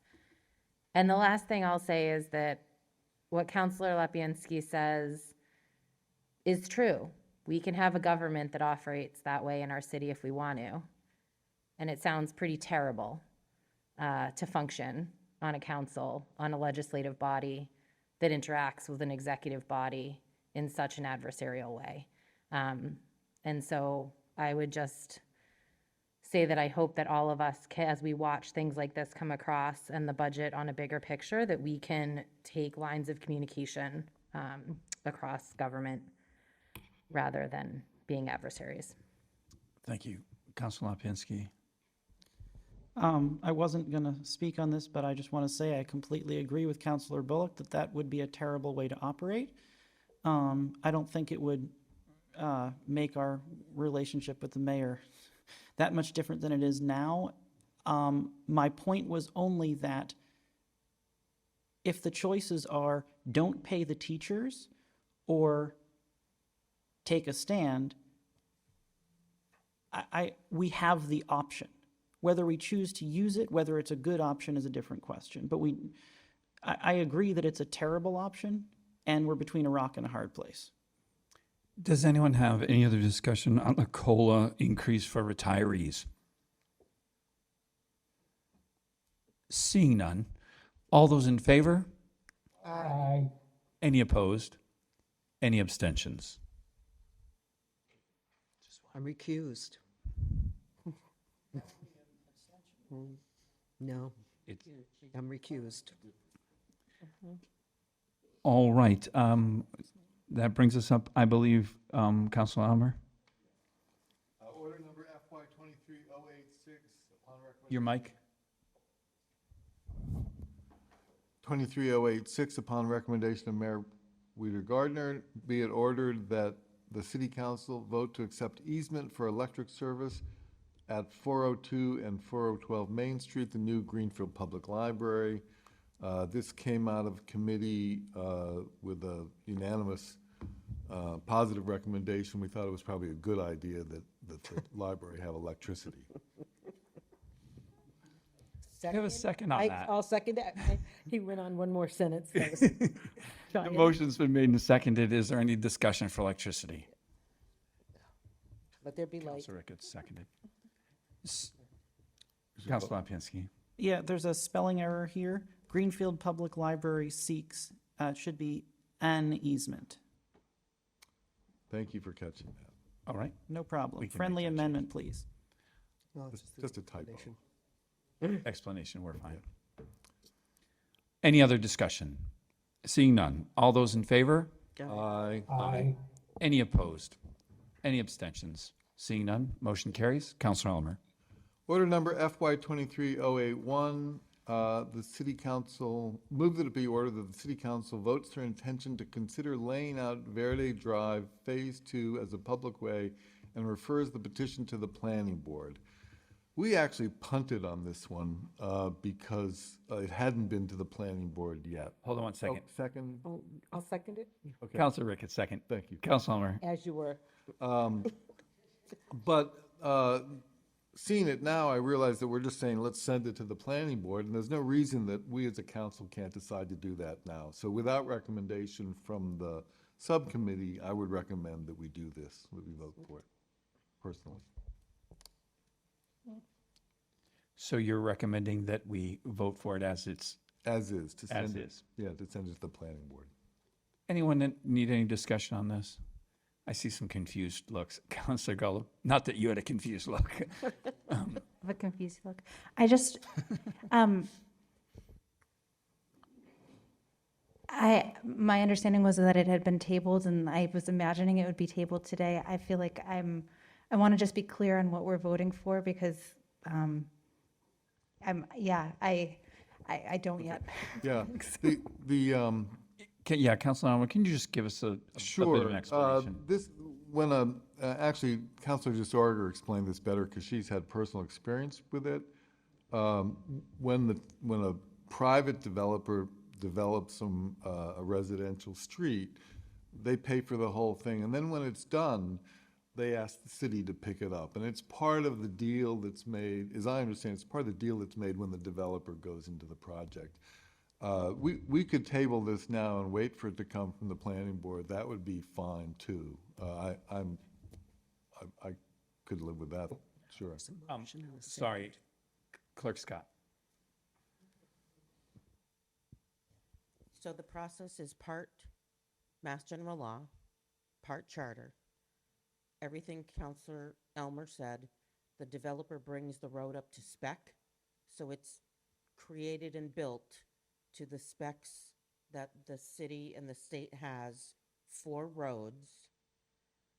Part of the process is the council has to vote to send it to the planning board and EDC to start the ball rolling, and that's what this is. It's not accepting it, it's not taking it, it's just starting it on the process. So to clarify, this is a maintenance piece, my favorite word. We're following the process. This is a start, not a finish. So in order to do anything, we basically have to say, we're not doing it, or yes, let's the process begin. We will have ample opportunity, both in subcommittee and full committee, to bring this up again.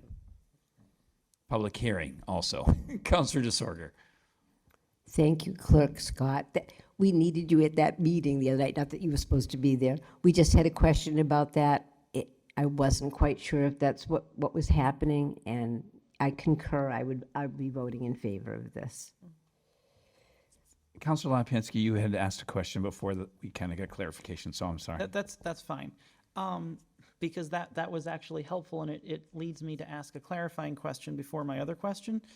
So what we just heard from the clerk is that we are obligated to refer this to the planning board and EDC, but this only says the planning board. How come? And EDC. Because it's that he is EDC.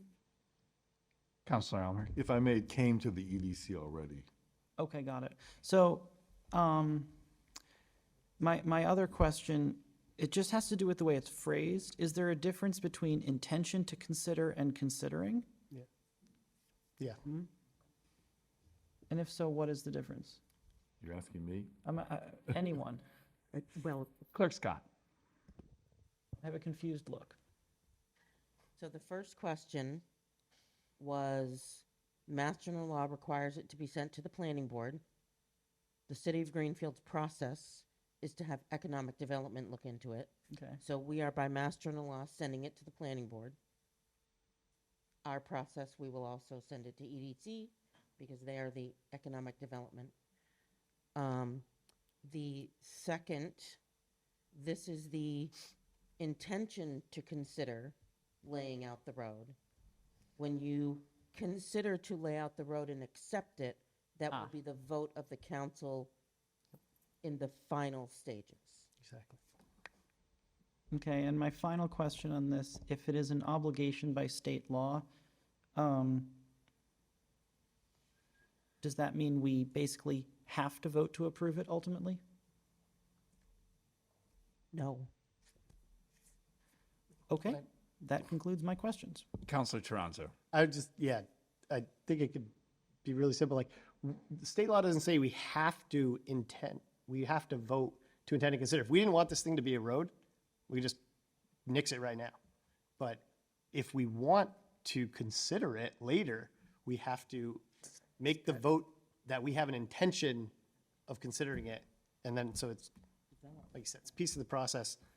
But yeah, you could just, if we wanted to, we could kibosh it right now, but that's the point. Yeah, we have got to initiate the consideration because the developer has fulfilled their obligation. And that's what we're doing. Are there any other questions, comments? Seeing none. All those in favor? Aye. Any opposed? One. Any abstentions? Motion carries. Councilor Elmer. Order number FY 23043, move that it be ordered that the City Council of Greenfield amend the zoning ordinance, Chapter 200, Section 200-717, marijuana establishments with additional language as attached in Exhibit A, and further amends the table of contents and index of the code, and further that non-substantive changes to the numbering of the ordinance be permitted in order that it be in compliance with the numbering format of the code of the City of Greenfield. 2/3 vote required. Vote, we have to vote by January 4th. Second, Ricketts. Motion's been made and seconded. I want to break your flow. The, we have to do a little fiddling here. This is a long, complicated piece of, there's a lot of language here. It was drafted by Councilor Disorder. There's several versions of it here. At the subcommittee, we made a change that's not reflected in the clean version. So I'm not quite sure how to handle it. I'll tell you what it is. Can I get point of clarification? Was the correct version sent to the full council prior to this evening? No. No, because we had deleted the last, I don't know, the last page and a few lines above it. I could tell you exactly where. Perhaps we should table it until we get the right clean version. No. I'm not sure. Disorder's saying no. Can I tell you what the change was, and then maybe we? I just want to clarify a couple of points. Okay. Clerk Scott, are you aware of where he's mentioning? They made some changes. Were those changes noted? Yes. Okay. Go ahead. Can I, not confer, but can I confirm something with Councilor Elmer? Sure. Ask me anything. So Exhibit A that everyone has in their packet is what was initiated by the council as proposed by Councilor Disorder. Yes. Okay. Exhibit B that everyone has in their packet, that was also in the EDC packet at the last meeting. So everyone received it in the EDC packet at the last meeting. Is the planning board recommendation that is, excuse me for being presumptive, to replace Councilor Disorder's language. That also includes the last section that the EDC committee would like to remove. Yes, that was the planning board's recommendation. Okay. Yeah.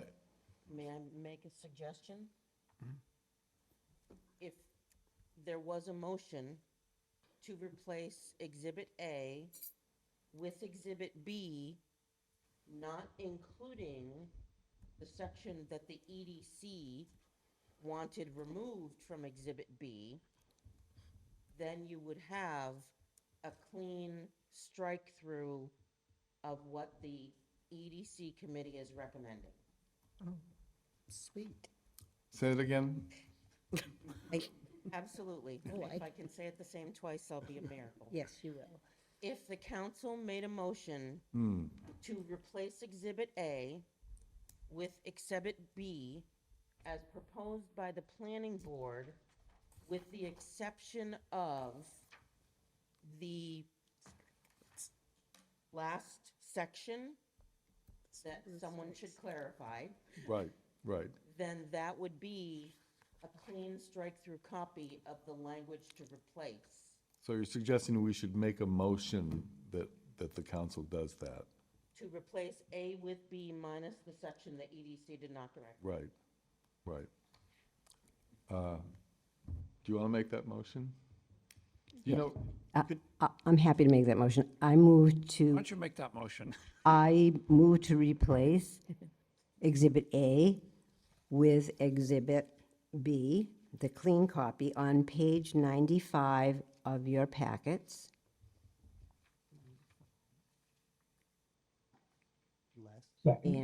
And further, that we delete from where it says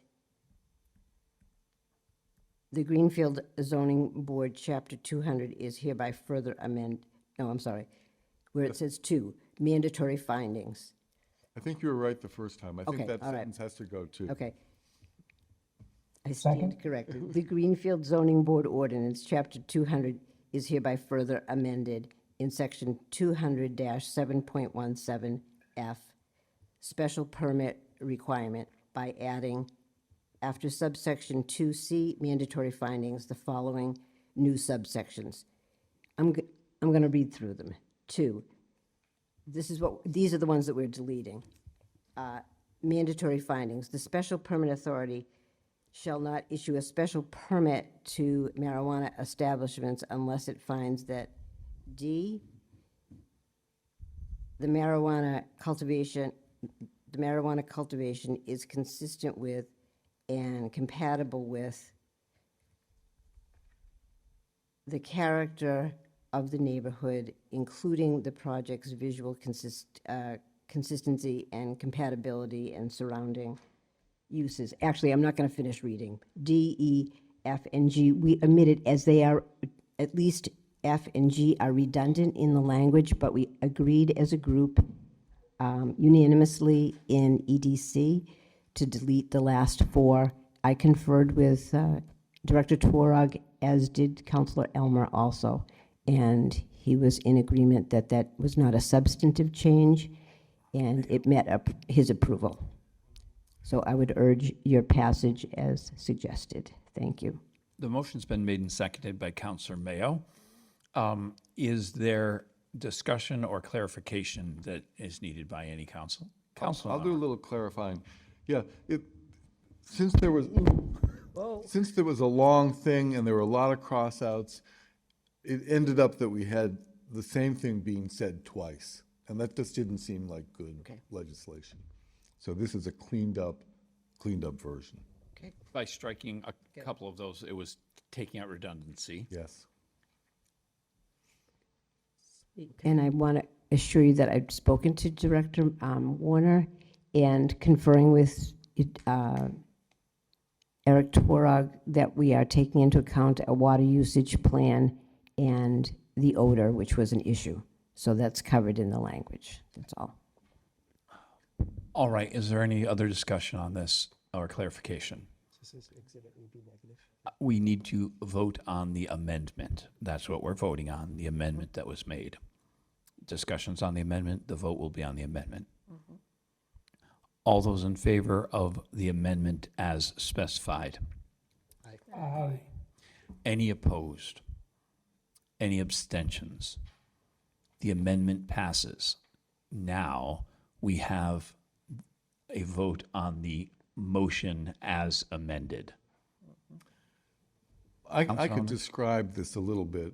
This sets some rules about what an indoor grow is as opposed to an outdoor grow, and it requires a floor, walls, and a way to filter the odor out. It also has a 400-foot setback. So it just firms up our rules about growing marijuana indoors. And point of clarification, what was the recommendation from EDC? It was a positive, unanimous, I believe, yeah. I just want to clarify that, as I didn't want that lost in translation. Councilor Forgy. Thank you. I just want to thank everybody who's been working on this for quite a long time. We need this.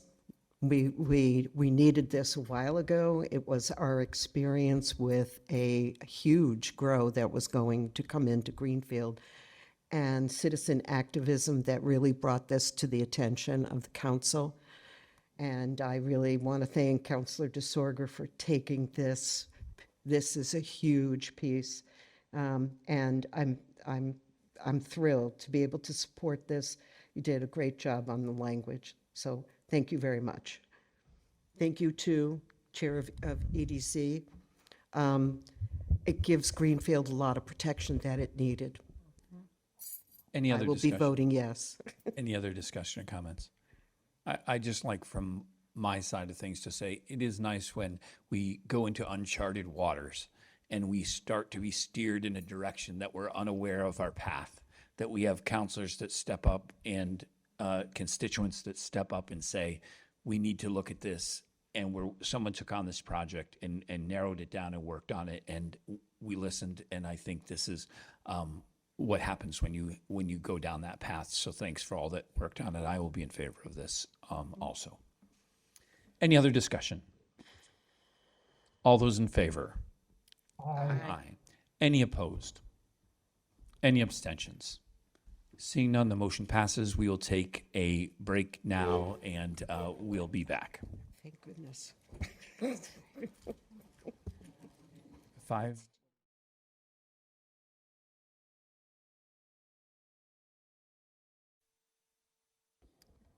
All right, all counselors are present.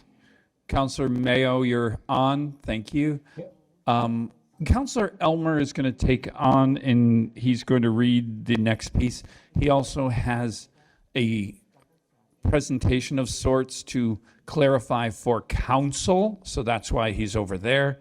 If without any objection from the floor, we'll let him proceed after he reads the motion. Okay, so we're back. We're back. We're back.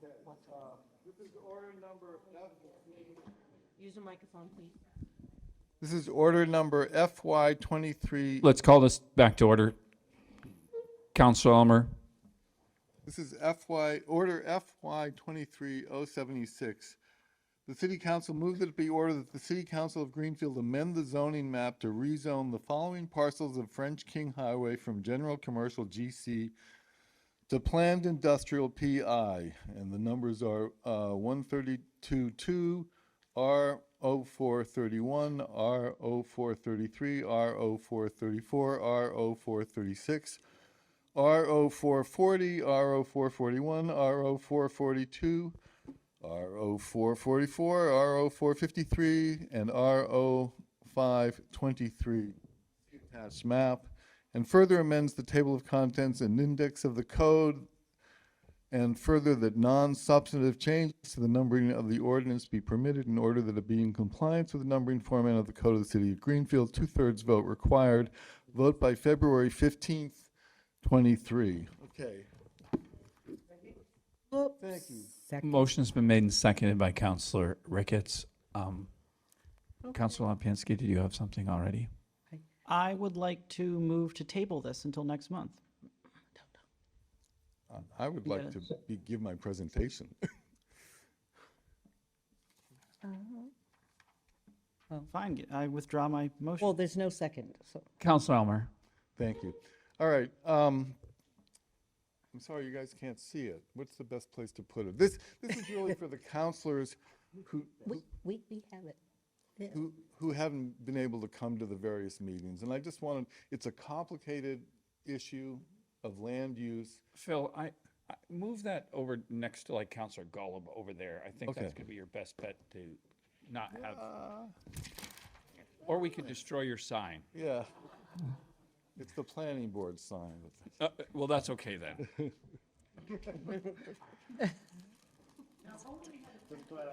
Put it in the budget for next year. Thank you, Al. I love that nobody.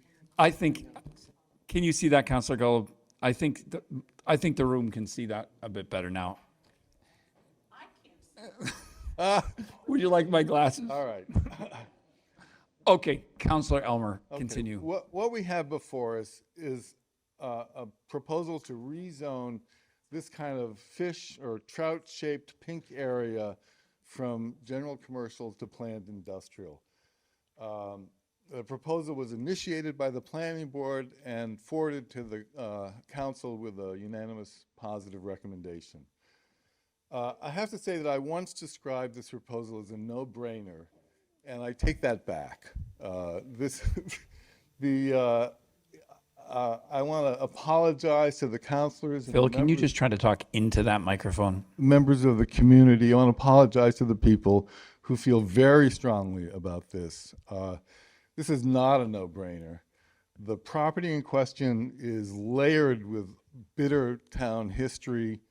There may be no piece of real estate in Greenfield into which more blood, sweat, and tears has been poured than this 48 acres of property on the French King Highway. I'm not going to recap the history. I'm going to try to, I'll have more to say about that later, but I'll try to, I'm going to wait until everybody's had a chance to weigh in. What I want to do is lay the framework out in as neutral terms as possible. So first, the map. The blue part here is the planned industrial. It's described in the zoning as sort of a, what do they say? It's as an area where factories can operate without disturbing their neighbors. This zone is now fully occupied by companies like SWM, which makes highly engineered papers and plastics and nets for industrial use. Beat Fog Nozzle, which makes specialty spray nozzles for the food and chemical processing, and Valley Steel Stamp, which makes precision metal parts in the tradition of Greenfield tap and die for aerospace, military, and gun manufacturers. Now, you know from what the mayor said and what the letter from Valley Steel CEO Steve Capshaw, the one that he sent the council, his business is expanding rapidly and he'd like to move into this area to triple his business and double his headcount from 200 to 400 employees. So let's go back to the map. This corner is called a white ash swamp, and it can't be developed for two reasons. One, it's a wetland, and two, it's filled with Native American, it's a burial ground, and it's got artifacts, and we have a representative who's going to argue vehemently that it's been promised to them and never given.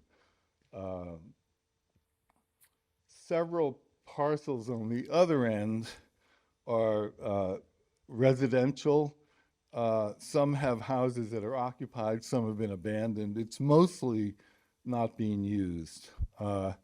At the center is the 10-acre lot that Capshaw and other industries have their eye on because it's flat.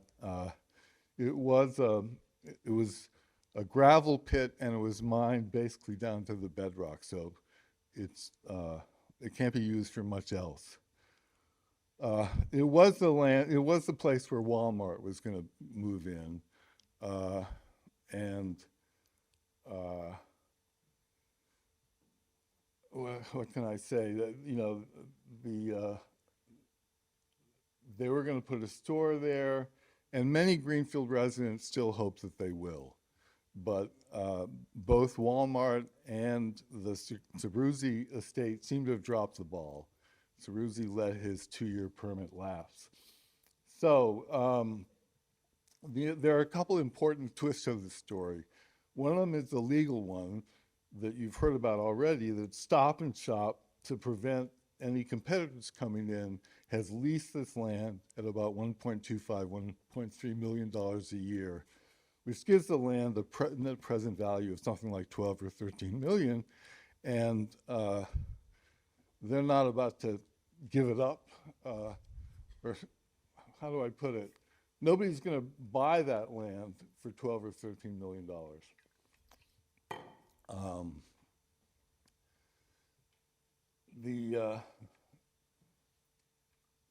So anyway, that's more than Capshaw or any other manufacturer would pay for it. The second twist is a matter of business. No entrepreneur is going to spend millions of dollars building a factory without an option to own the land underneath it.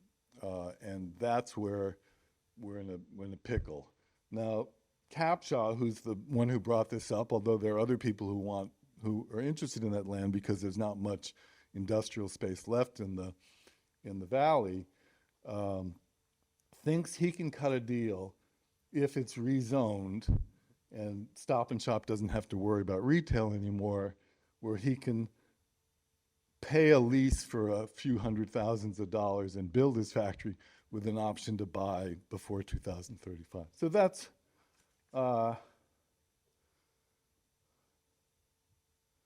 anyway.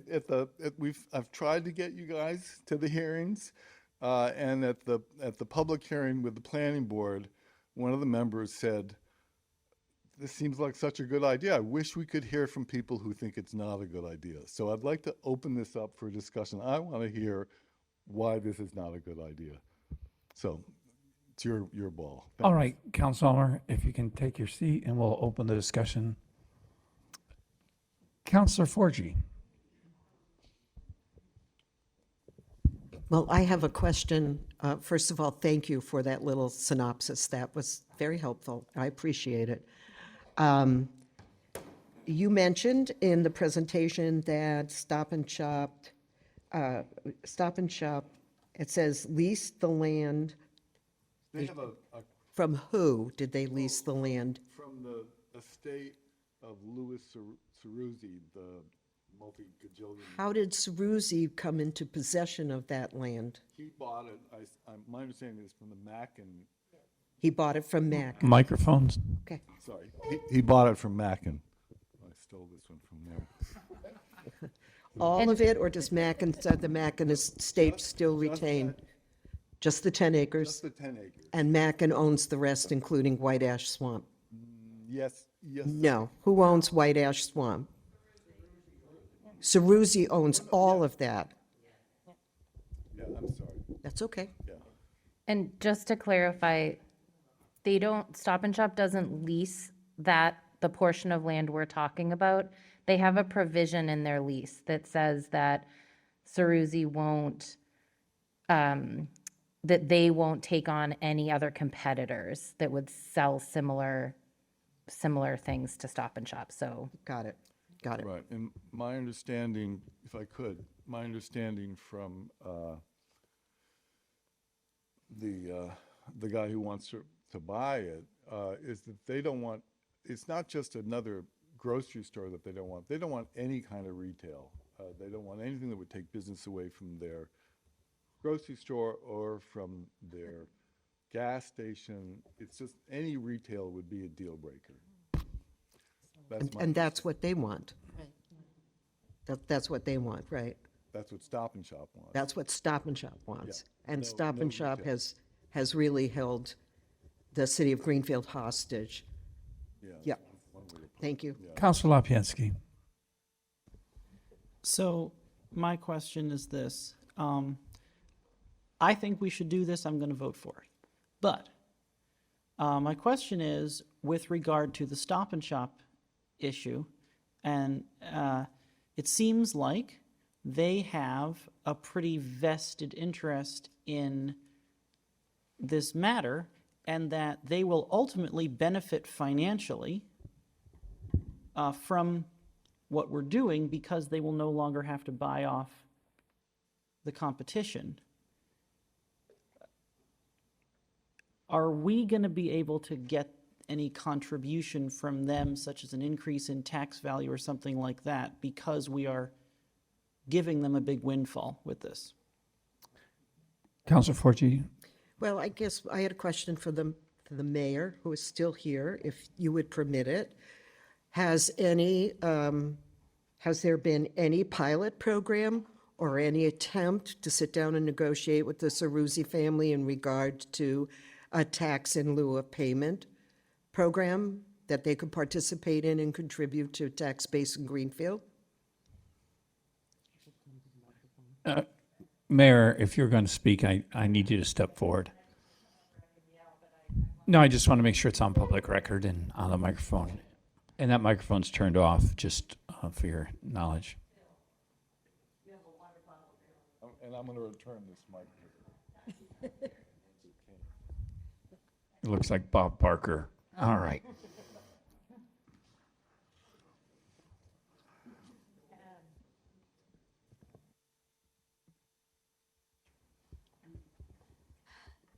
At what point are you at? The answer is no. That's what. Yeah.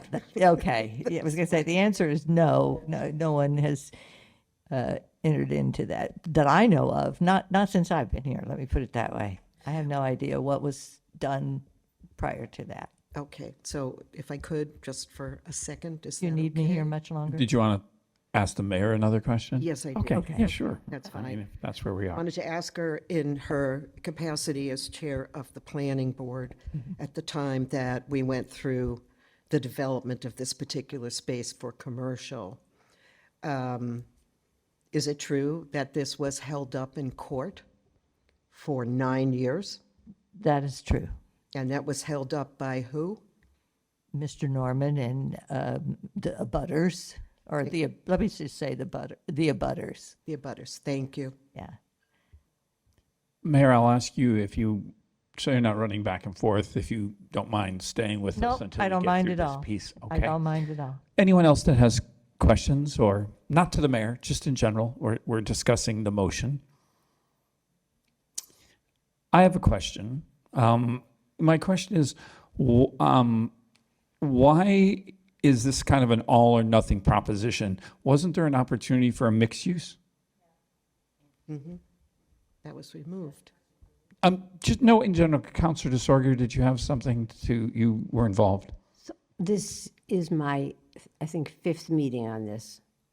3 that we met exclusively on this.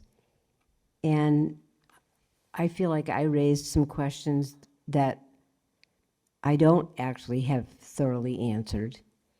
And I'm not leaning towards this for a few reasons. Ceruzzi bought this. One is a financial one. He bought it in 2010 for close to $4 million. He's making a huge profit margin. I think it's 160%. He's paying $16,000 in taxes with no overhead. And what he takes in is $1.3 million from Stop and Shop. I think that there were avenues that we haven't pursued, that being one of them. But secondly, the lack of industrial land. I talked about the 88 acres that was part of Mackin's. It's a 222-acre parcel at the end of Butternut, I think. The possibility for those 88 acres being planned industrial, in addition to the portion on Factory Hollow. There was some talk about that at one of our meetings. Not taking a stand on this one way or another, but I think there's 24 acres there between the end of Greenfield Street and Factory Hollow that's in APR, that there's been some talk with the legislators about doing an exchange on that property. So I think an exchange on that property and exchanging perhaps 18 acres of that, which would then add to the planned industry. So I feel as if there's more acres that's available also. But I'll let somebody else speak, but I have a concern about all the things that we're not allowing, all the uses that will be taken out. Industry is actually allowed by special permit in that zone, and I'm sure that our planning board would be voting in favor of that for a special permit if they needed it. I just think this is a very drastic choice when it appeared to me that there were other options that we hadn't fully pursued. That's how I feel, right or wrong. Yeah, Mary, if you have something, and I'd like to hear the reason that if it's available by special permit, why we want to consider rezoning it if it can be done by special permit and it's a positive thing for Greenfield. I'll answer that, but do you want to answer it too, Phil? You're the counselor. Yeah. It is allowed by special permit, light industry. Yeah. But what we're being told is that that he can't get the land as long as retail is allowed on that land. Go ahead.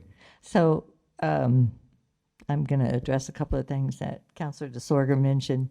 So it's true, there's 88 acres at the end of Butternut. 88 might be 8. I think there's closer to 80, but whatever. It's land that is still owned by Mackin, but we have a grant from Mass Development that has allowed us to look into developing it because it's the only and it's not that easily developable parcel of that overall 200 and some odd acres. So yes, that's a possibility, but it's down the road a ways before that happens because Mackin is trying to sell that property. And the city isn't going to buy it. So that's not out of the question that could become an additional piece. But I think what we're talking about is today, meaning the near future, as opposed to into the future. As far as the APR property is concerned, which is the other one, again, it's a significant amount of property, but there's probably there's 20-ish acres that are developable enough. The rest of it is significant woodland. Neither one of those, that particular property is, again, accessible through the industrial park, but it is an APR, and it is difficult to get property out of APR. I have sought that through our legislators, and they have assured me that it's difficult. There is legislation that was recently passed in the last session that does allow for a swap. So if somebody were to purchase that particular property somehow, then it would be, depending on who that owner is, they may say, well, I'll keep X amount of acres, which is the wooded area, in protected land, and I'll develop the 10 acres. But that particular buyer isn't out there. That's just a way to make that happen. That particular, I don't know who that is, I do believe Mr. Capshaw is so desperate for land. I'm just using him as an example for expansion that he has certainly talked to them about it. But he didn't get very far because it was in APR. So I think he's willing. But with regard to the actual zoning of it, in my presentation to the planning board back in August, I gave them 2 options. I gave them the PI option, which I think personally is the preferred option, but I don't have a dog in that fight. That's for the planning board and the city council yourselves to discuss, which is what you're doing here. But one of them was a new zone, creating a new zone that allowed for primarily light industry with some limited retail. It isn't ideal property for housing in any way. It's not easily developable for housing. It sits between a major highway and another major roadway. This is not the right time to be developing housing. So I think we just created 65 new units of housing in Greenfield. A different kind of housing. If you're talking about single family housing, then that's not going to work. But so down the road, I mean, increased economic development gives you the opportunity and the developers who also want to do housing as well. So the special permit piece, we have, why, if you want to develop that for economic development, for industry, why make it more difficult by making it special permit instead of by right? And that's the switch there. So you would create, planned industry is by right. Going for a special permit is more complicated, but not out of the question either. I just think that the linchpin is the retail piece. And that is that because we have been held hostage by Stop and Shop more than once in our lifetime in Greenfield. First it was Cherry Rum, which was about 20 years before that finally was given up by them so that they could move over to French King, where they are now. And now they have a hold on that particular developable piece to prevent, as you said this evening, one of you, some of you, any retail, not just grocery, but any retail. So the push is to emphasize in a rezone industrial development, and not necessarily exclusively to exclude mixed use of some sort of limited mixed use. It's just a preferable way to go for the kinds of jobs and development that we're looking for. Thank you, Mayor. Before we go on, Councilor, did you have a recommendation from committee? You came out of your presentation. We skipped that piece. The clerk is keeping me on point. We split right down the middle on this. We had 2 positives, 2 negatives, and an abstention. Okay, so there was no. Yeah. So there was no recommendation. I just wanted to add that other 80 acres. I haven't actually been on it, but it. When you look at it from Google Maps, it looks like a lunar landscape. And I'm told by the planning department that they costed out what it would cost to make it ready for development, and it was $9 million.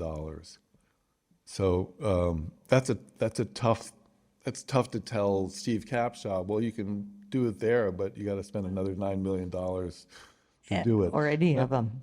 Anybody that wants to come. Yeah, it's not just, it isn't just focused on Steve, but it's also really only amounts to about 2 pad sites. So really, that could be developed reasonably. Yeah, I don't know about that. Now at the EDC, if I could, there was some talk about why don't we use it for housing? The town needs housing.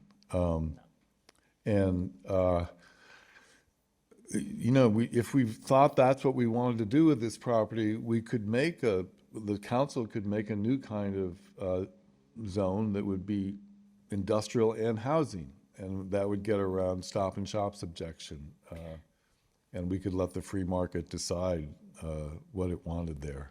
Vice President, I did just notice that MJ is here, and I think she can address some of Councilor DeSorger's questions.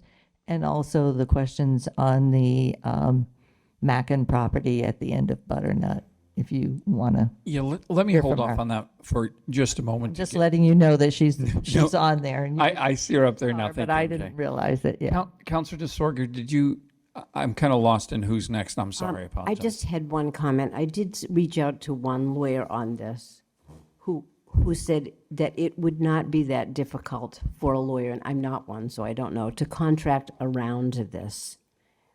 And I can't actually remember all of the language that he used, but it was that it would be easy for, it was something maybe 13, with a 13-year buyout or something. I actually had that language, I had written it down, but that there are ways to get around that so that a deal could be made. I just am thinking about all of the uses that we are not going to have in that. I mentioned housing at the economic development meeting, but what you're eliminating with that is retail, and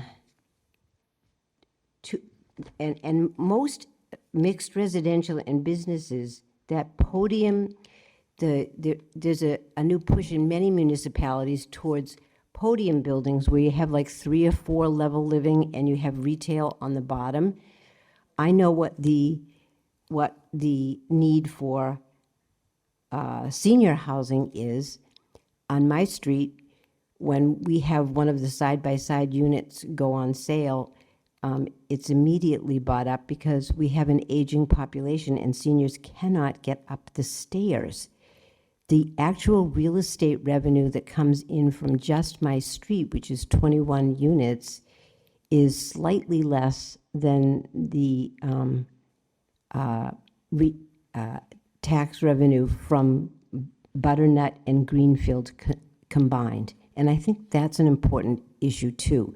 So it isn't that I thought that housing was the best use of it. It is all the uses that we would be taking out. And I'm not sure. Councilor DeSorger, I'm going to go into your planning board history, and the mayor's here too, but when we talk about special permit and not having it by right, but by permit, that's when you're trying to market a piece of property. You say, this is by use, so you can come in and you don't have to apply. But when you have a specific business that already wants to expand, like Valley Steel Stamper, is that who it is, Capshawn? If he already wants the property, so we're not marketing it to somebody that says, I don't want to buy that because it's not by right. You already have someone that wants to come in and could negotiate for that special permit. Yes? I mean, wouldn't that be that would be the difference. You know, when something's by right, it cuts a lot of the red tape. You come in, you have right. But if you have, and that was always the marketability. When I was on EDC, I'm always worried about if it's by right, then people will invest, you know, because they know they can do it there, and they wouldn't be buying these properties if it's not by right. But when you have someone that already wants to negotiate for a specific piece of property, what's the benefit to them? You can't negotiate the by right versus the special permit. It's either by special permit or it's by right. In the scenario that you're talking about, it's would be by special permit. There's no negotiating with the city on that. You just have to present to the planning board and hope that they agree to do your special permit. What I wanted to also, I lost my train of thought there on that, but yeah, it's not a negotiation. No, but my point, the point of zoning that property, you can see it's more than the 10 acres that is owned by Ceruzzi.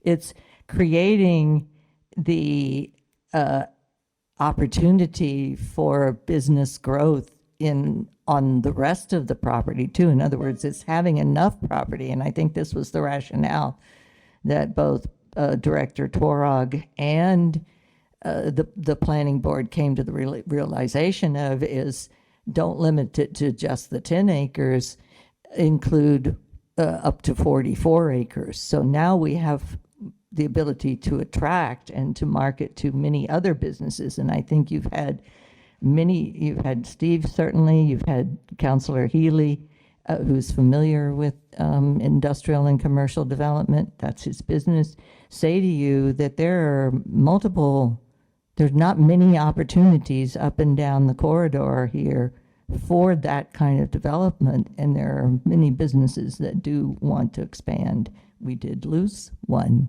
to Deerfield just this past year because he couldn't come to agreement about purchasing a piece of property at the end of Bernston Road. So there are people out there above and beyond Mr. Capshaw who want property. Thank you. Is there anyone that hasn't spoken yet? Some of you have spoken a couple of times. I just want to make sure. Councilor Cullum. Excuse me. 2 questions. I just want to be clear. The company that would come into the land, Valley Steel and Stamp, is a gun manufacturer. Is that accurate? No. Because I'm looking at their website. We manufacture bolt action rifle components. They do manufacture guns, but they manufacture a lot more than guns as well. They don't manufacture guns. They make manufacture parts Gun parts. that are sold to people who manufacture guns, but that is not their sole. Part of the. That's not their sole repertoire. Okay. Yeah. They manufacture missile parts, airplane parts. Yeah. Okay. Taps, dies for all kinds of things. In this. I have another question. Can I? Yeah, let's bring this back around. Yeah, so also you may have already explained this, but I'm trying to wrap my mind around all this.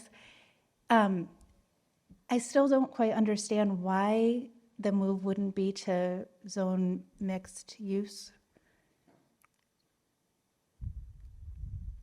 Councilor Bullock? Get it, yeah. So, and correct me if I'm wrong here, Councilor Elmer, but what I took from the joint meeting we had and the EDC meeting is that the word on the street is that if it's zoned commercial, Ceruzzi will not make a deal with anyone to do anything with that land. I do have a question about that of like, has anyone in this administration confirmed that with Ceruzzi that that is true?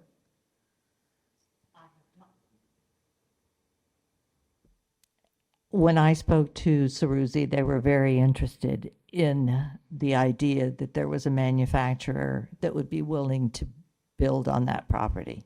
But do we have word from Ceruzzi that I'm talking about talking to somebody at Ceruzzi. And so he had a conversation with Mr. Capshaw and was excited to have him purchase that property because he said there would be no competition.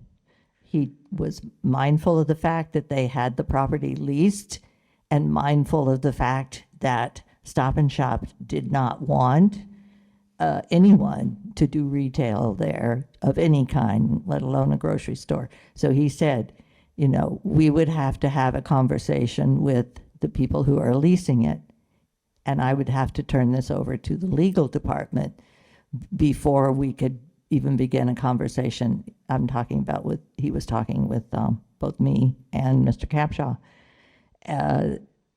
We would have to turn it over to the legal department for their opinion on it. And the legal department came back and said, why would you do that?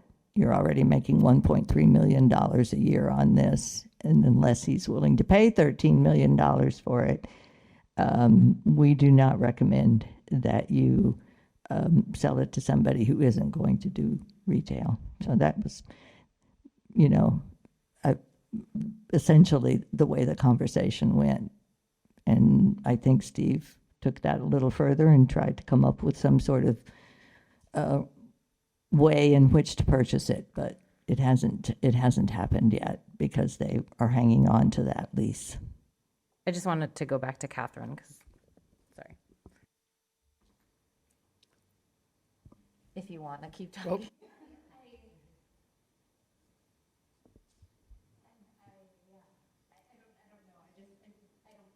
think your mic's on.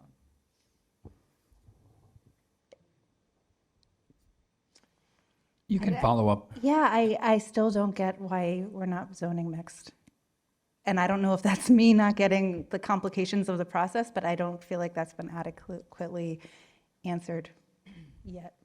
Counselor Bottomley and then Counselor 4G. I guess my problem with this is it feels there are a lot of backroom deals going on, a lot of speculation, and we are talking about changing the zoning permanently. And I've heard from people that they want mixed use. They want retail. I know you say retail's dead, whatever. I hear from people that they want mixed use. And I'm just concerned because over and over again, this council is presented with, there's only one way to do it. This is the only way to do it. That it comes to us again and again and again, and it doesn't feel right because there's so much speculation. You've identified bad actors that are stopping development from happening, but we've done nothing to address the bad actors. Instead, we're talking about backroom deals for one person to maybe expand and use it, and I'm not even convinced that that's going to benefit or expand the tax base because the history so far is that we usually give away the bank, so they're not going to be paying taxes for God knows how long. And you can't tell me if we're being speculative. Stop and Shop, I'm sure would love it if you said we're going to build single level condos of retired people right next to Stop and Shop to come. So I think there are other solutions besides that. So I don't know that I want, it just doesn't feel quite right to me. That's all. It is very complicated. Could I address that? Let me go to Counselor 4G, then we'll come back to the mayor. And then Counselor Mayo has his hand up. Counselor 4G. So I have two parts to the question. Counselor Elmer, you said it was a real split decision. Could you tell me who voted in favor, against, and who abstained? Sure. Counselor Healy abstained because he's in the business, and it could, if something got done there, he might actually be building it. So he had to stay away from it. Okay. Counselor DeZorger and Counselor Mayo talked about the need for housing, and they voted no. I mean, Counselor DeZorger had a lot of other reasons, but that was one of them. And then Counselor Bullock and I voted for it. Okay. I feel like I didn't adequately address the question about should we let someone who builds missiles, jet aircraft, and parts for pistols, but not semi-automatic weapons. He draws the line. If that's a no vote for you, I can't argue it out of it. I will say that his business is booming, I think in part because of the Ukraine. The U.S. is building a lot of missiles to help the Ukraine, and Counselor 4G. It's a tough one. Yeah. Oh, thank you, and thank you for that. I appreciate knowing that. So, to my way of thinking about this, there are an awful lot of stakeholders. We've talked about them this evening. We've talked about the industrial piece. We've talked about housing issues. We've talked about the permanency of making this a industrial zone. It seems that commercial is sort of the least amount, gets the least amount of votes if we were taking a poll and everything else. But my concern is I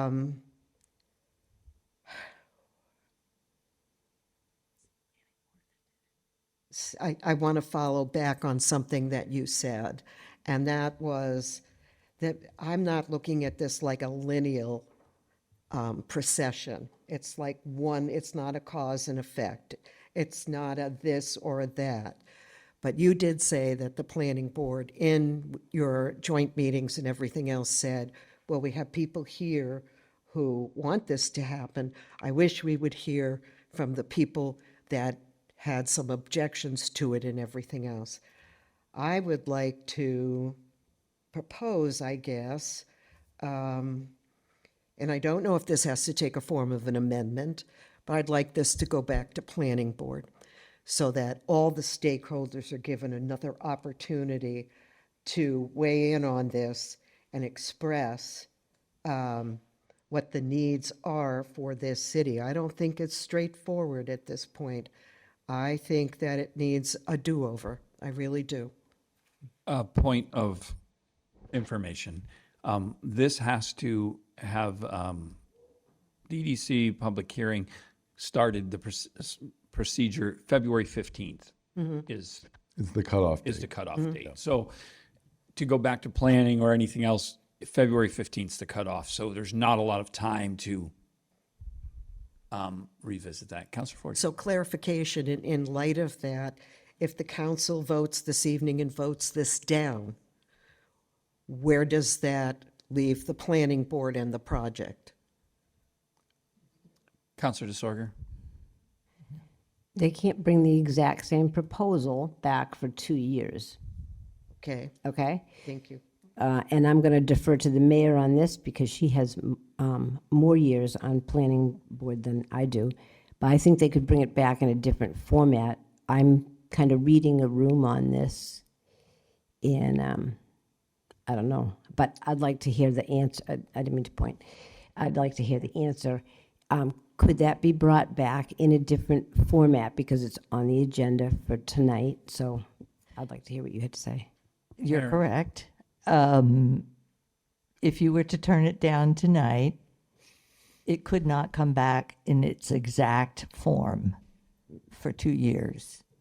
It could come back in a modified form. So I do want to point out, if I may take a little extra moment here, to Councillor Golub and to Councillor Bottomley and anybody else who's wondering, I said that I had presented the planning board in August with 2 options. One is straight planned industrial, and one is a new type of zone that did planned industrial, but perhaps by right, and limited retail by special permit, or perhaps everything by right. So it's the planning board that made the decision to have it become planned industrial only.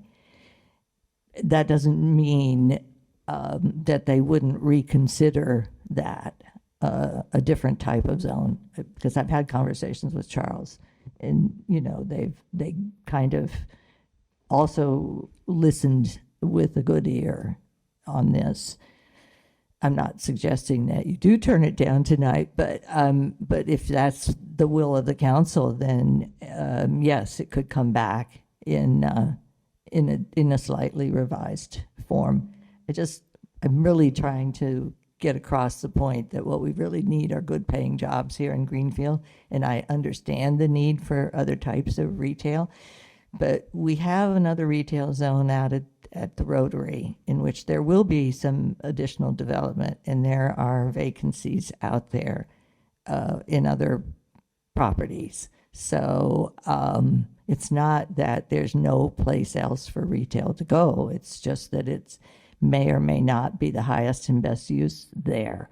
But I did present them with 2 options. And as I said, I don't have a major dog in the fight. I have a preference, but I'm not trying to be prescriptive here. We have a couple of councilors that haven't spoken. I recognize Councilor Mayo, then we lost him, and then we're going to Councilor Lapiensky. But Councilor Mayo's come back on a different Don't table it yet.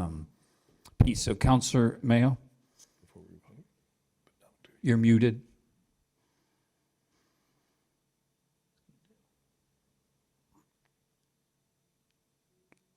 Can you hear us, Doug? Okay. Councilor Lapiensky? Sure. So I'm going to ask a question, and then I'm going to make the point that I was going to make. So the February 15th deadline, if we don't vote on it by then, what happens specifically? Does anyone? You run out of time, and it goes by, it stays as written. And could we then take it up again? No, it passes. What passes? It passes as planned industrial. It's what was proposed passes if we make no action. Oh. Interesting. Well, that would have been nice to know from the beginning. Okay, so it's not so much that we have to get 9 votes to pass this. It's that we have to do anything other than vote it down. And if we take no action, it passes. I did not know that. That's really interesting. With that said, I am going to. Point of clarification from the clerk.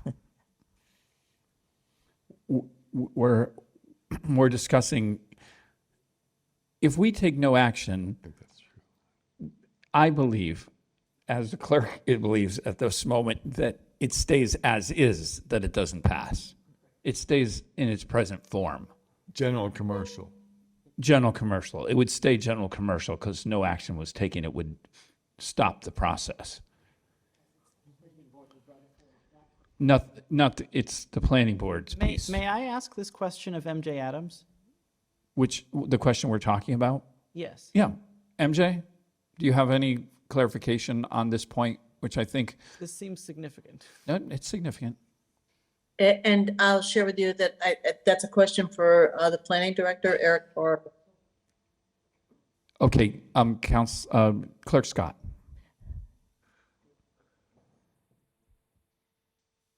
If the council takes no action on this zoning proposal, the zoning stays as it currently is. It does not change to Planned industrial. planned industrial. It stays as it currently is. Yeah, that's not. If the council, Okay, that makes sense. that, That makes a lot more sense. So here's what I was going to say before I came up with that question. He meant thank you. Excuse me, please don't put words in my mouth. Okay, let's come back.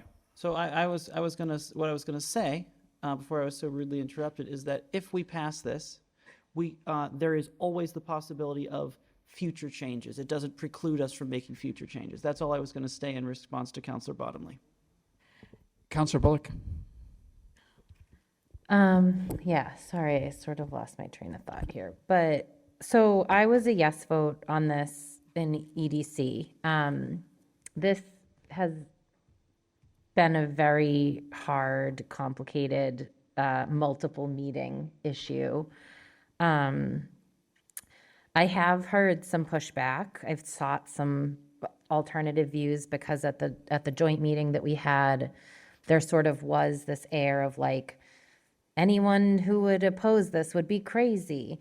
But, I heard the overwhelming amount of emails that I got about this were saying to pass it, but also we want retail in Greenfield.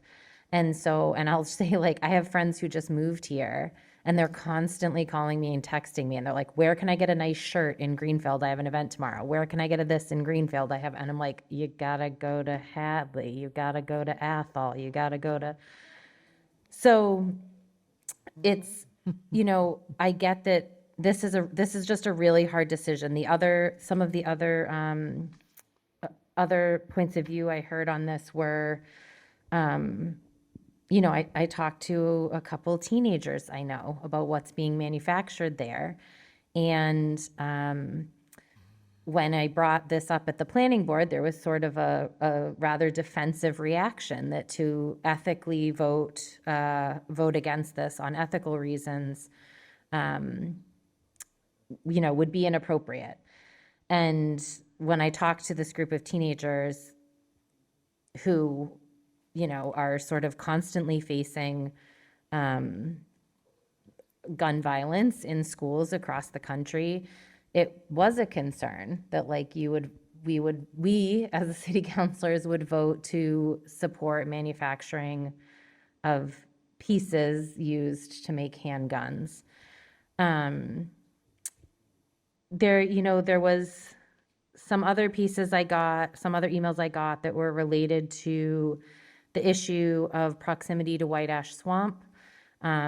So as the speaker earlier talked about, and I'd love if we could give him some time to share, since I don't know if that's possible, but that this has been an area that was told to the city to be of historical significance, to indigenous tribes in this area.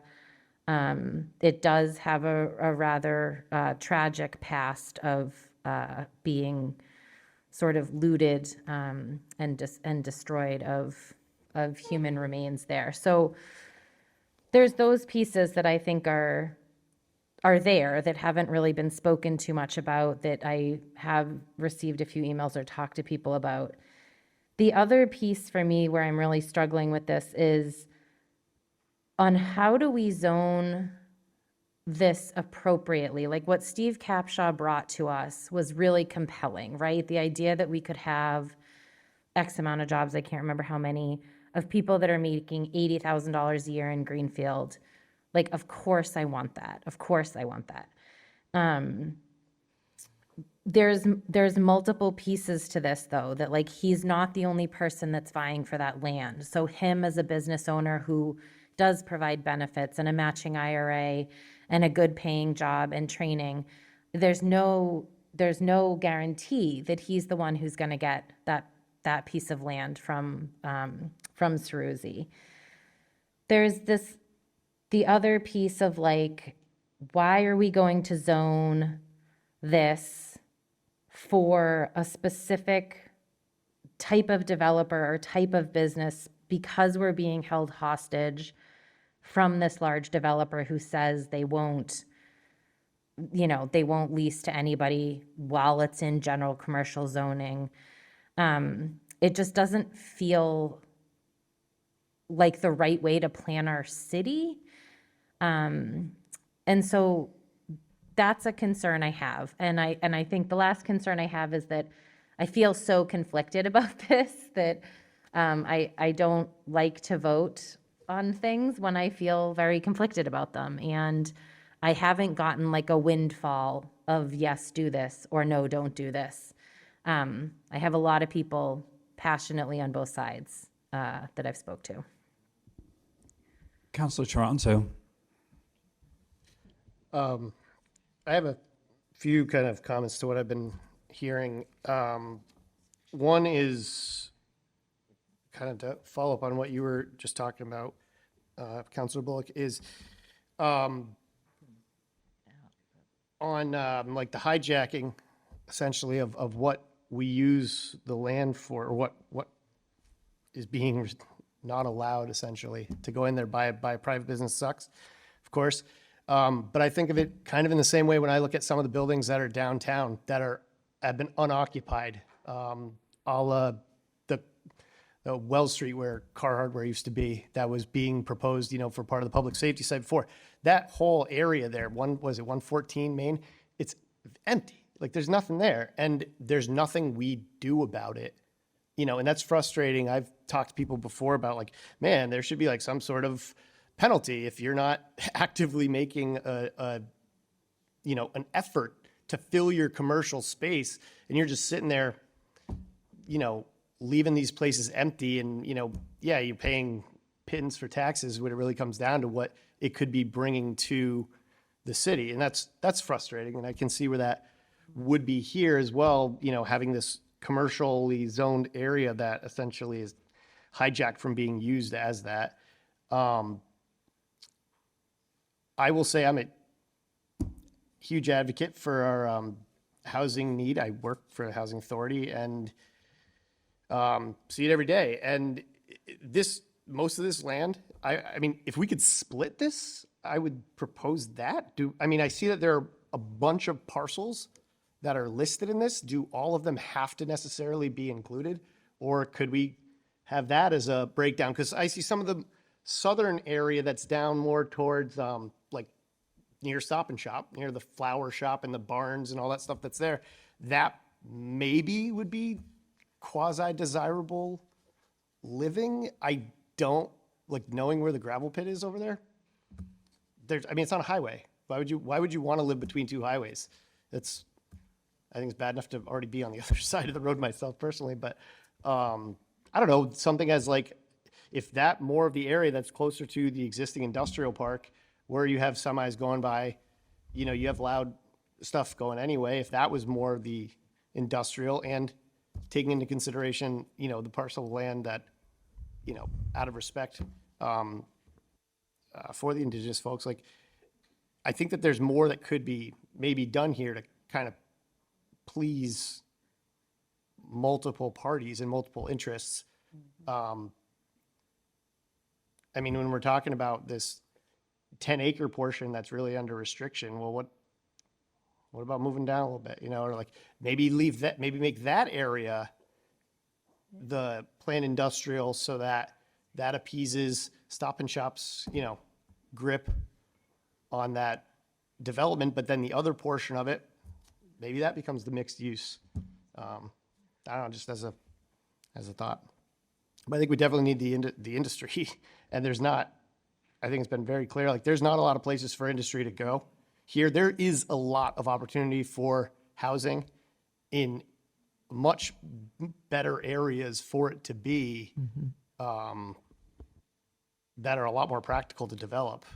And again, even if we want to make the housing, having the land available, it's still the trick of having who's going to develop it, because right now it's tough to find people who are wanting to invest in housing. It's just not there. Thank you.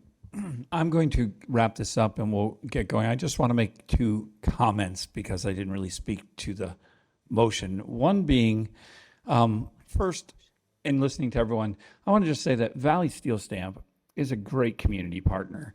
They've invested a lot of money here. They employ a lot of our county. They're a good neighbor. I live on the other end of that road.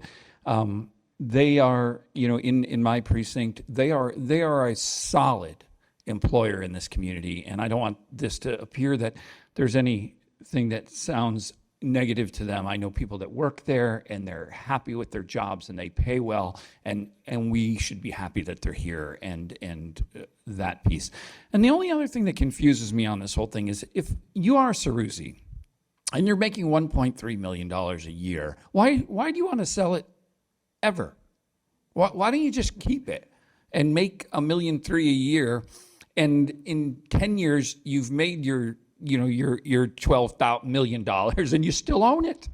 I just don't see where the business, regardless of who offers what, they say, if we make it commercial and then they'll sell a piece of it off for cheaper, that doesn't make any sense to me. I would just, what, they're going to sell it for $3 million or $4 million? That's 3 years. They make that in 3 years, just leaving it a dirt pit. So I'm not sure that this is a sound business way looking at that. Why would they sell it? I don't get why they'd sell. I wouldn't sell it. I'd just keep taking Stop and Shop's check. Only for 13 years. That's the lease. 13, but then they're going to drop it. So 2035. 20. Or whatever 13 years from today is. Yes. Yeah, 13 years from now, it's another $13 million. Heck, I would just hang on to it. I'll buy it for $3 million and then take that contract. But if it's not. Councilor Elmer, I don't want to stop on that. I just don't get that piece of this whole puzzle. So. Right. Well, I think you're right to praise Capshaw as a good employer. And one thing that hasn't been mentioned is that he and a bunch of other manufacturers raised money to bring modern milling equipment to the high school, to the industrial school, so they could train people to work for them. They raised $250,000, got $250,000 from the state, replaced old World War II milling machines with the modern stuff. That's a good. They're doing the same at GCC as well. Yeah. Yes. When I ran for city council, I said there's really nothing that Greenfield doesn't need more than money and people that make money that will send their kids to the high school and raise the city up. This is just such a great opportunity for a piece of land that is doing nothing and has done nothing the whole, for 20 or 30 years. I thought we would hear about the compromise that allowed the library to get the 9th vote, that somehow this was undoing that compromise. Isaac Moss wrote something about that. I talked to Isaac Moss. He said that the plan was that the money that would be generated from the French King property would help the town afford the library.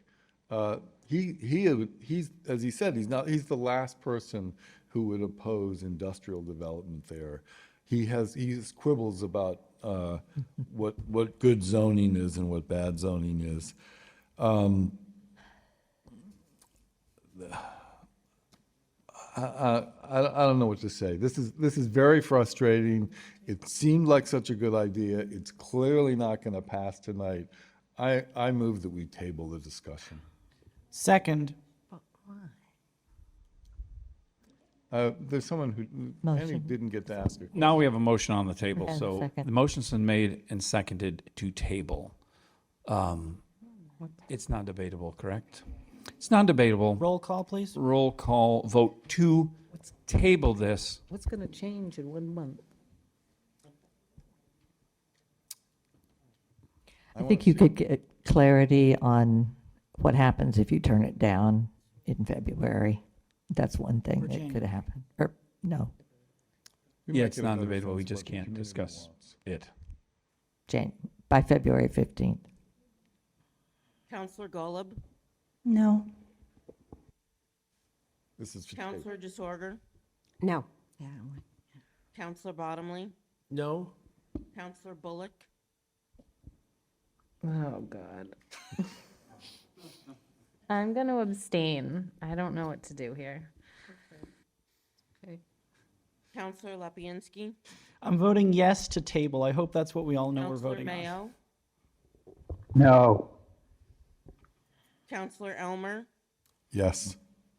Counselor Forgy, No. Counselor Ricketts, No. Counselor Toronzo, No. Vice President Gwynn, do you wish to vote? Yes, no. The motion to table fails. Counselor Mayo, did you wish to comment on this? You had your hand up and then I did. I and lost you. I'm sorry. I lost connection with my computer. so Sure, I'm go ahead, on my sir. phone. I was a no on this because I was leery about the use. I was more in favor of mixed use because there are so many empty buildings everywhere you turn in Greenfield. There's an empty building that's not being used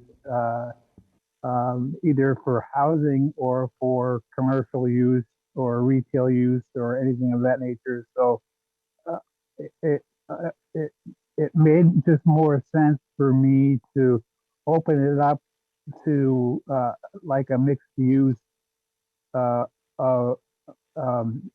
use of zone, a mixed use zone. And that's basically where I sit right now is a mixed use of it. All right. Thank you, Counselor Mayo. No. Thank you. Counselor Bullock? Oh, Yeah, I'm wondering if we can hear from the representative from the Nolan Bika project, if there's just anything that, I would say that members of the public enters us into a different situation. Unless someone had a specific question, I would not entertain to hear from them. I mean, I guess I do have a specific question. Am I allowed to ask a specific question? Not to the public, which is the Oh, situation. okay. Yeah. Okay. If there were a motion to recognize a member of the public, I would second it. I don't think that's our rules of procedure, so I'm gonna not It's okay. entertain it. I'm sorry. It's okay. Counselor Toronto? There was just one other thing that I wanted to add, and it's kind of food for thought. I'm also I just want to say, I'm not a big fan of not changing something because of if that opens a possibility for a specific type of industry to be here. I think that's really, really slippery slope to go down. If we don't, I'm not a big fan of the amount of water that gets used to process almonds. It's really bad for the environment. But if an almond, I don't know, whatever they would make with it, wanted to come here, I wouldn't want to boycott changing the zoning of something for the potential that that might be one developer that would come in. I don't think that's really our job to limit the free market in that way, but I guess that's just me. That's all. Okay, thank you. Councilor Bullock? Yeah, is there a way that this can come back to us as the mix, the new hybrid? Sure. I can't remember what you called it, but it was like limited industrial, like the new zoning of limited industrial and. Councilor Bullock, let me just say, as long as it's not in the exact form it's in now, it can come back as anything it wants. I think I feel more confident in voting in support of it when the zoning is less limited. And then like Steve Capshaw or whoever has to deal with negotiations with Ceruzzi, which sort of takes the player piece out for me, which is where I think I'm having such a hard time with this, is that I don't feel comfortable voting on a zoning for a specific private business needs. And so if we did have this amended or come back to us with that new zoning that you had thought up, Mayor, I'm much more in favor of this. Thank you. And Mayor, thank you for staying and helping on this. Seeing no other questions, we need a 2/3 vote on this, is that correct? We need 9 favorable votes for this to pass. Could the motion be reread? Do we need the motion to be reread? Okay, I was just asking. All right. All right, seeing none, roll call vote, yes.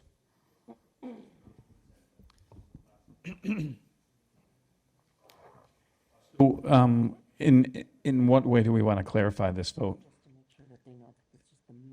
We are on the main motion for the zoning amendment as proposed. What's that? Counselor Golub, No. Counselor Disorder, No. No. Counselor Bottomley, No. Counselor Bullock, No. Counselor Lapinski, Yes. Counselor Mayo, No. Counselor Elmer, Yes. Counselor Forgy, No. Counselor Ricketts,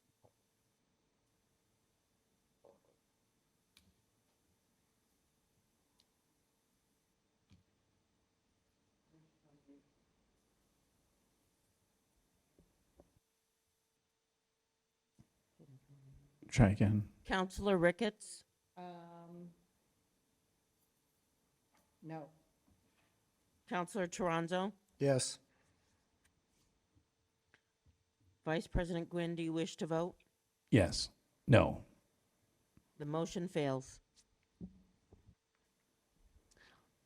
All right, moving on.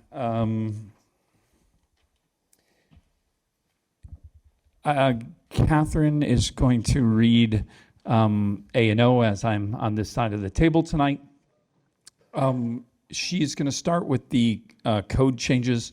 Most of these are maintenance changes with explanation, and Councilor Bullock will give us the A&O voting. Councilor Golub? And the stack is in order, Dan? The stack that you gave me, just. Yes, here. they Okay. should be starting with Chapter 408, Vehicles and Traffic. Okay, got it.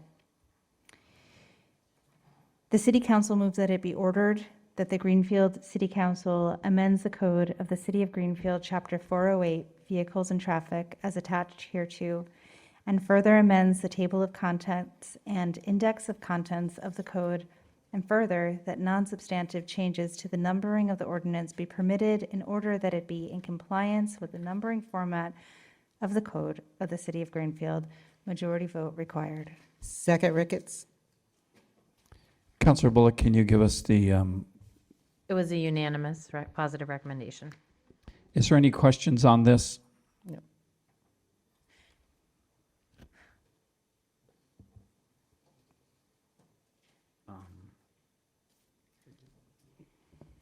Is this the one on the parking? That's the Mhm. parking Yeah, that's piece? So, yeah, this was the amendment. Is that made up? Did it make the packets? Okay. Okay. So, the motion that was made by Catherine is not the version that we voted on, in that there was an amendment made to strike the names. Could you explain that, Councilor Bullock? And then, Yep. What we did was we took away the names of the lots so that if, like, you know, it's called the fire station lot, well, the fire station's moving.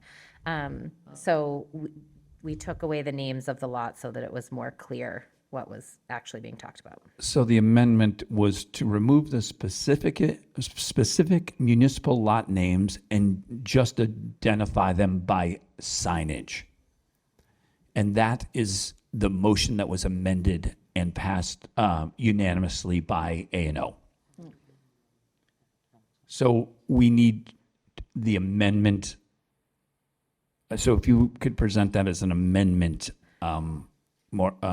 Councilor Bullock. Yep, so I move to amend to remove the specific lot names and have them be identified by signage. Motion's been made Second. and seconded. Any discussion on that? Seeing none, all those in favor of the amendment? Aye. Aye. Any opposed? Aye. You're opposed? Okay. Any abstentions? Okay, now we'll vote on the full motion as amended. Any discussion? All those in favor? Aye. Aye. Aye. Any opposed? Any abstentions? Seeing none, that passes. Councilor Golub. Order number fiscal year 23069. The City Council, upon recommendation of Mayor Weidergartner,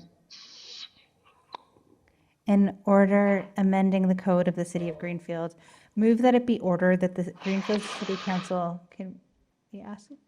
We'll mute that somehow. Move that it be ordered that the Greenfield City Council amend the code of the City of Greenfield, Chapter 381, Stormwater Management, as written in the strike-through attached hereto. 3817, Classes of Permit Applications, Fees, Additional Approvals Required, A1, Residential, strike, quote, the permit and application fee shall be $25 payable to the City of Greenfield, end quote. A2, non-residential, strike, quote, the permit and application fee shall be $100 payable to the Town of Greenfield, end quote. B, strike his and replace with their, add permit and shall be set by the mayor, and C, after excavation, add / trench, strike street opening permit, strike or, and add on or on private property, and further amend the code, Chapter 381, with the following global changes. Change town to city, change superintendent to director, and further amend the index of the code, and further that no substantive changes to the numbering of the ordinance be permitted, in order that it be in compliance with the numbering format of the code of the City of Greenfield. Majority vote required. Second, disorder. Motion's been made and seconded. Councilor Bullock, do you have any? It was a unanimous positive recommendation. Is there any discussion on this? Director Warner's here. If there was any discussion, anything needed? Seeing none, all those in favor?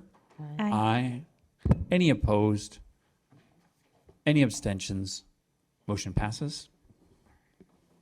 Order number fiscal year 23070, the City Council, upon recommendation of Mayor Weidergartner, an order amending the code of the City of Greenfield.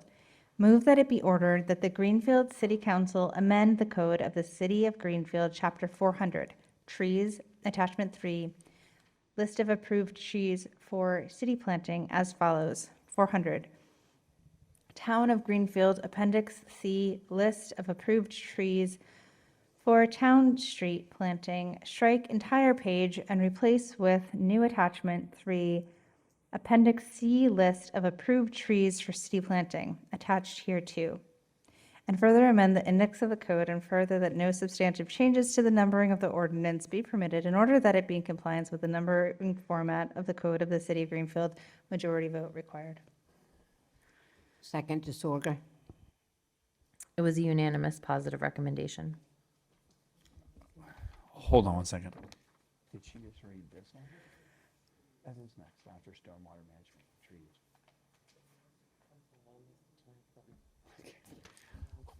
Motion's been made and seconded. We just thought we skipped something, but we did not. Any discussion on the trees? Councilor Bullock, what was the, Unanimous positive recommendation. any discussion? Councilor Lapinski? I have another spelling error for you. Stricken has a CK in there. Noted. All those in favor? Aye. Aye. Any opposed? Any abstentions? Seeing none, motion passes. Vendors,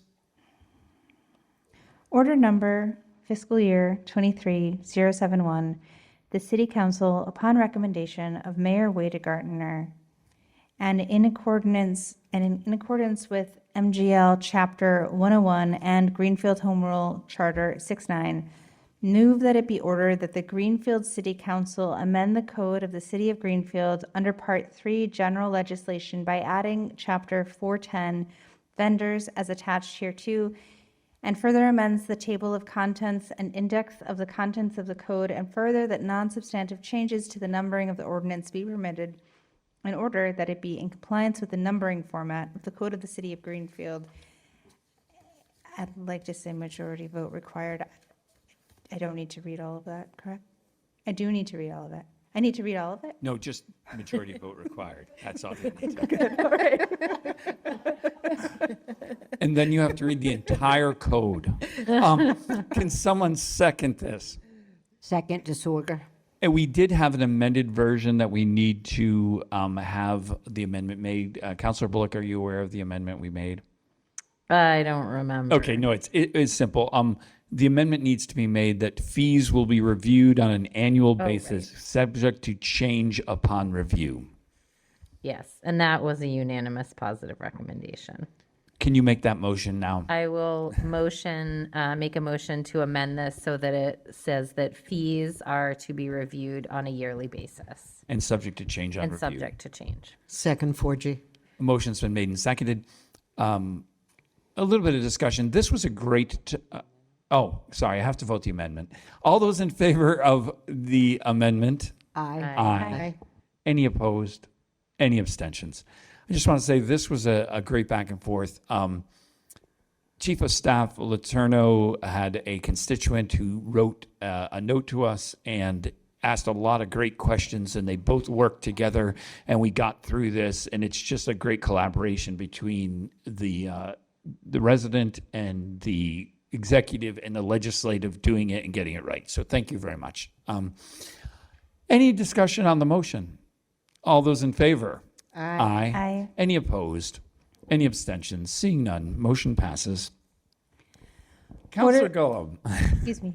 Order number fiscal year 23-082. The City Council move that it be ordered that the Greenfield City Council amends the code of the City of Greenfield by amending Chapter 213 Animals, Section 3, License Fees, subsection D, by deleting the word by and replacing with before, and replacing the word after with following, as follows.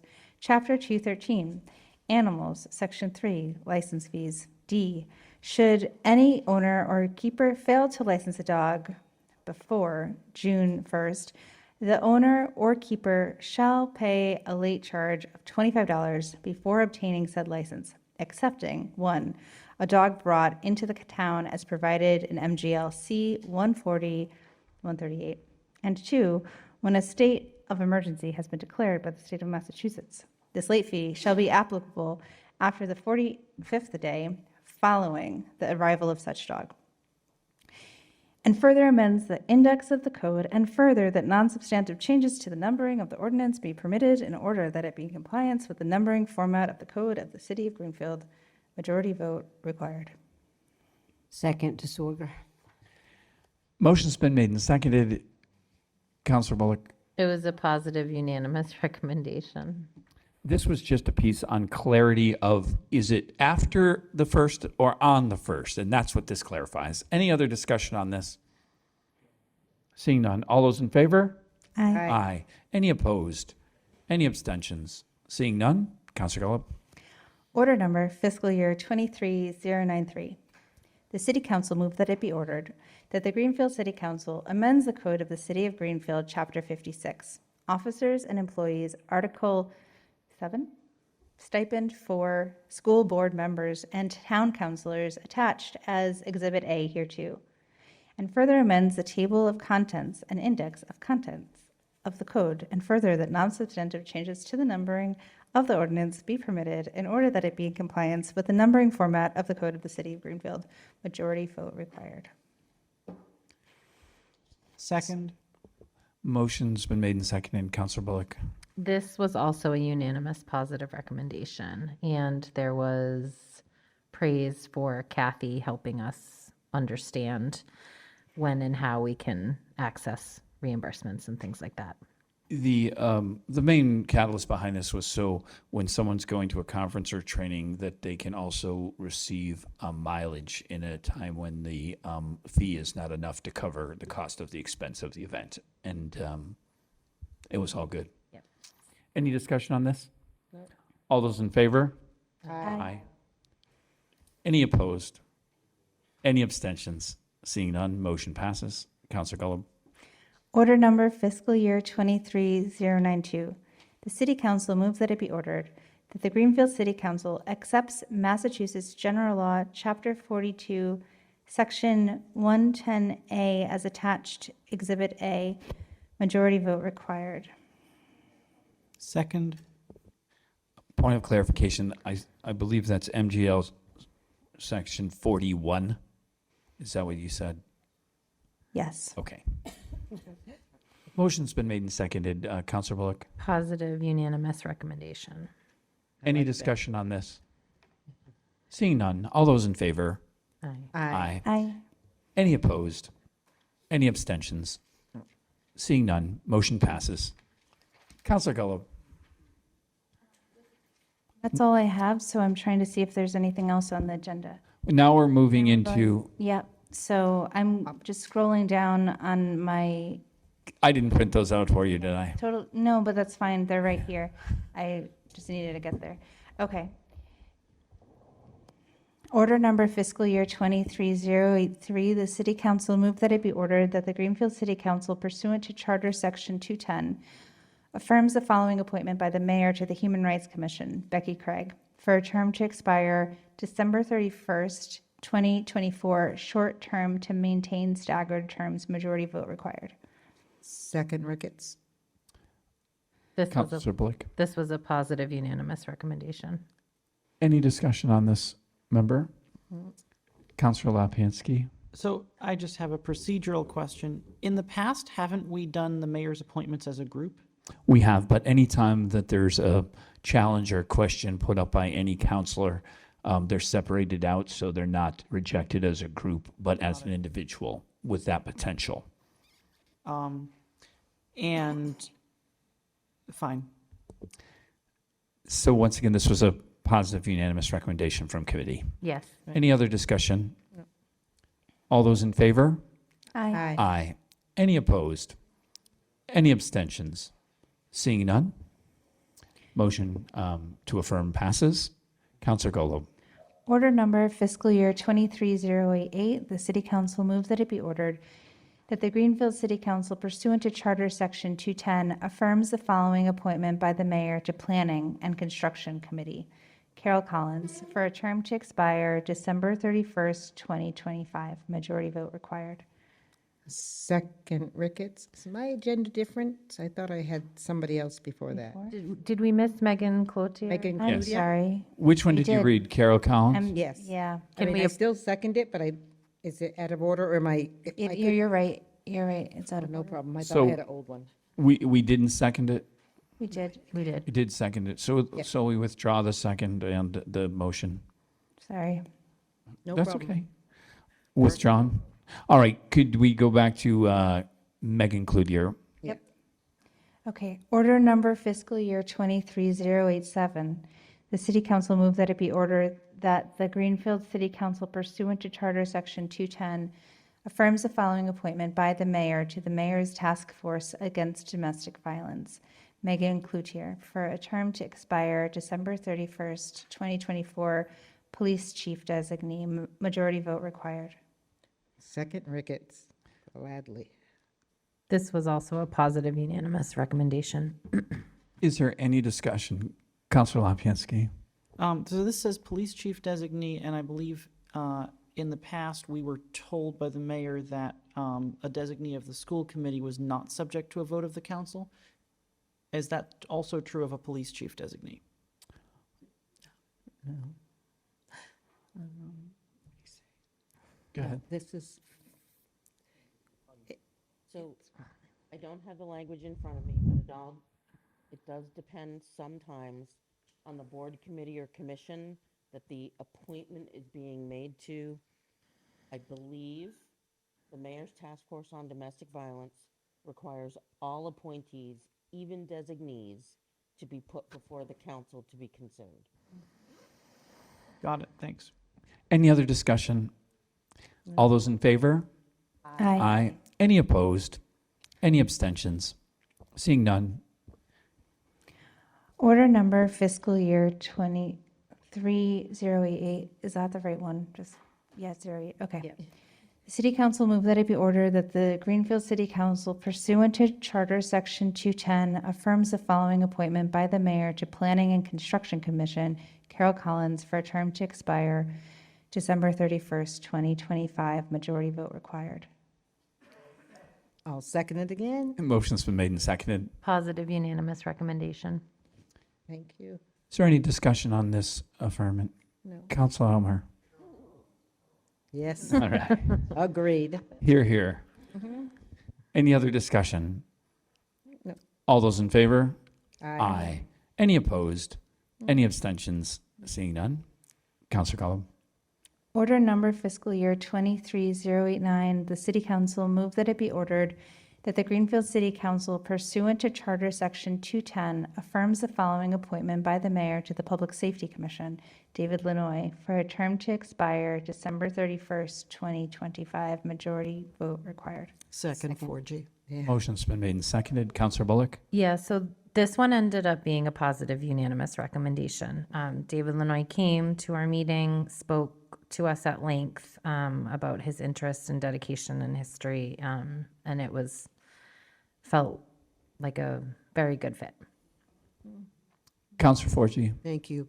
I just want to take a moment to say I do know Mr. Lanoy personally, and I have served with him on the school committee, and he was also a selectman when we had those things way back when.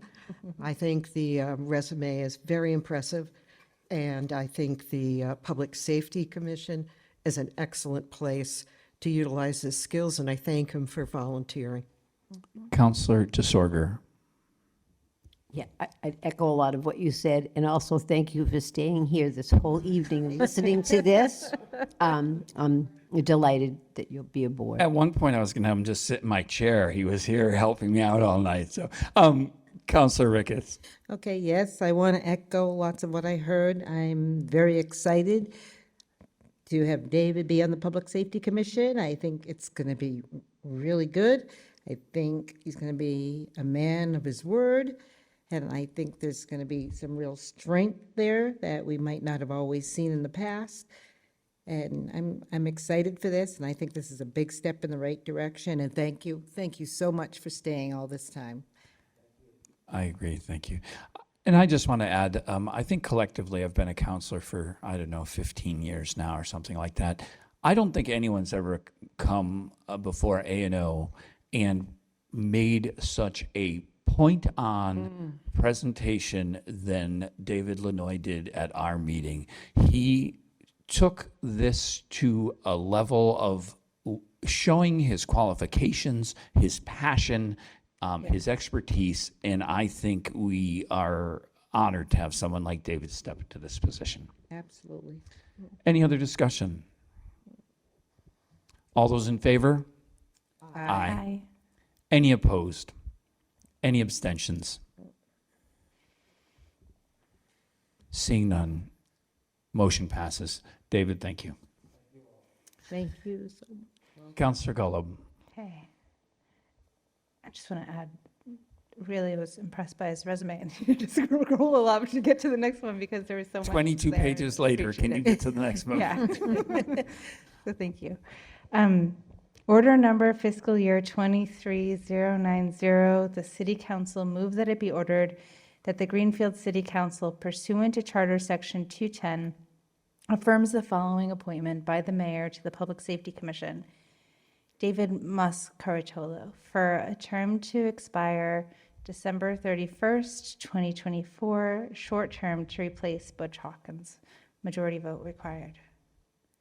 Second, Ricketts. Motion's been made and seconded. Councillor Bullock. So I believe we all abstained from this one. There was a conversation that happened as the public safety appointments came up, where a couple of us expressed wishing that we could hear from the mayor what her plan is to revamp and make the Public Safety Commission more effective. I think David Lanoy made a really good case to how he would do that. And for this appointment, specifically, there was some concerns. There was also the knowledge that other people had applied who are not people who are normally or have historically been in positions or appointments within the city. And there was some specific concerns about this individual being appointed to this commission. And I will just share that since then, I've received a few emails of constituents who are concerned about this appointment as well. Thank you. Councillor Bottomley. I have a concern about this one, and I first would like to thank David Mascaratolo for his service on the Fire Station Committee, but I believe he's not the right fit for the Public Safety Commission. When the City Council was faced with really difficult issues last year about police misconduct, he decided the best approach was to use social media to fuel vitriol and spread misinformation. I think what we need at this critical moment for the Public Safety Commission are members who listen, demand accountability, and have a sincere desire to interact with the public as well as elected officials. This appointment is yet another example of the mayor's inability to listen to city councilors and the public. At the last dialogue meeting, a member of the public described Mayor Wiedegardner's leadership style as, quote, my way or the highway. As we've seen tonight in our free cash discussion, we may not be able to have meaningful dialogue with the mayor, but we can make sure that city boards are populated with people who are willing to engage the public in meaningful dialogue. So I hope you'll join me in voting no.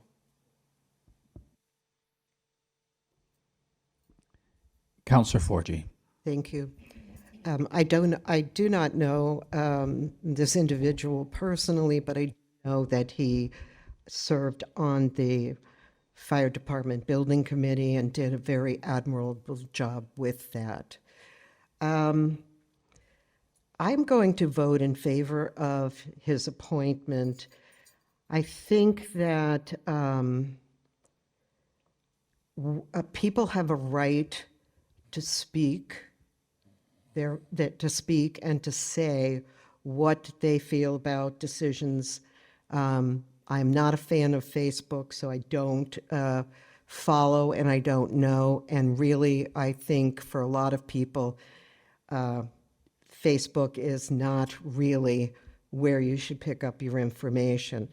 I do think that knowing a little bit about his past, I understand from people that have served in prior councils that he really is a bean counter in a way. He always is looking for how to save money for the city. He's always looking for accountability and everything else. I think that type of a person deserves a chance on public safety. I also want to say that I was heartened this evening to hear that our clerk, Kathy Scott, had said that our charter changes have gone out to Boston to be submitted to the legislature, and in those charter changes, there will be 2 more positions. If accepted, there will be 2 more positions added to the Public Safety Commission. That gives me hope that we will broaden our horizons. But at this point, everybody's entitled to their own opinion. I don't think the council should take exception to somebody voicing a concern against how we voted, or try to understand. I think we should try to understand a person's need to serve. So I am a positive vote for Mr. Mosco Ratarlo. Sorry, murdered that pronunciation. Thank you. Councilor Lopinski and then Councilor Ricketts. I'd be happy to let Councilor Ricketts go before me. She hasn't spoken that much tonight. Well, thank you, but go ahead. Okay. Well, I was wondering if one of the people who abstained would explain why, because I've never heard of everyone abstaining. Oh, I think they should answer, but I do want to say one thing. Isn't A&O your committee? No, I resigned. Okay. Thank you. I'd like to speak too. Sure. Councilor Mayo, let me go to Councilor Ricketts and then Councilor Mayo. Okay. Thank you. I am going to vote for this person. I know the things that were said. He was very upset with the council after the vote, but so was a lot of this community. And I know employees, not on the police force, but in other departments who are really upset, and we are not going to take their jobs away. We are not going to take anybody off their current commissions and committees. And I did see their Facebook post as well. And so right now we're actually picking and choosing what's going to be okay with us, because this person is up for Public Safety Commission. But there's other people that make important decisions in this city that felt the same way as he did that particular night, and that was a rough, long night for everyone. And I agree with Councilor Forgy. I'm not holding that, because the biggest thing that I liked about it is I know where that person stands, and that's what I want to know. I don't want to be guessing. I wonder what this person thinks and how they may deal in that Public Safety Commission. I know he has been in the audience during the library meetings, and I was chairing a meeting, and I had to ask the public to stop actually fighting in the back, and that what was happening. And he was involved in that, and he came up to thank the council, the full council, for being attentive to knowing what's going on out in those chairs when we're up front. He is somebody over the last 3 and 4 years who knows this budget by the back of their hands. And I think when he gets on Public Safety Commission and they put capital projects forward and stuff, getting through him is not going to be this rubber stamp as easy as people may think, no matter what he was upset with us for the thing. He really is about every dollar and cents. And I think that's important, because this council for the last 3 years has voted down pieces of the police budget and stuff. So I am so excited that both these Davids will be on this commission, or hopefully will be on this commission, because I think that's the watchdogs that we need, and I think it's really important. Thank you. Councilor Mayo, I believe you asked to speak. Yes, thank you. I believe it's supremely important that a person listen to all people, and not and be willing to hear all people's sides and not take a side until they've heard all the information. I think it's very ingenuous to hold a sign to say defund the city council. That's not working with the city council. That's working against us, and that kind of mentality it does not speak well of working well with others, and that's why I'm against this nomination. Thank you. Councilor Bullock, I'm going to just speak for 1 second, and then I'll recognize you. And I just want to talk on a couple of points. And I want to build off, even though Councilor Lompiansky brought something up that was discussed at the committee that he didn't attend, I think it's important because he asked why there was a unanimous, why we all sustained. And the reason that we also abstained from the vote was what you're seeing here. We wanted to hear the discussion. We wanted to get everyone's opinion for a couple of reasons. There's several of us that want to see some restructuring happen to public safety, and we brought that up during the charter changes that it needed a time change. We also talked about the mayor putting a more diverse group of people and entertaining other applicants that applied. But the problem I had was I don't think you can hold a qualified candidate accountable for that action, because how the committee's set up has nothing to do with either of the candidates. And the fact that the mayor might have received numerous applications, I don't think this candidate is aware that there was numerous applications. They applied and they were put up for it. So we can't really hold the candidate accountable for what the mayor's actions were. We have to hold the mayor accountable for the mayor's actions. So that was one part. And then the other part goes a little deeper in that, I don't think if we're going to start questioning people's First Amendment right, and I said this on the council floor, we have to be very careful. If he held up a sign that said defund the city council, that was his opinion, and there were things, and I was surprised at some of the comments even from the floor, because those that support unions that hold signs looking for better treatment from their own businesses, we don't hold them and say that they shouldn't work there. I think it's the same kind of thing. He wasn't happy with our vote, and like Councilor Ricketts said, there were a lot of people that weren't happy with our vote.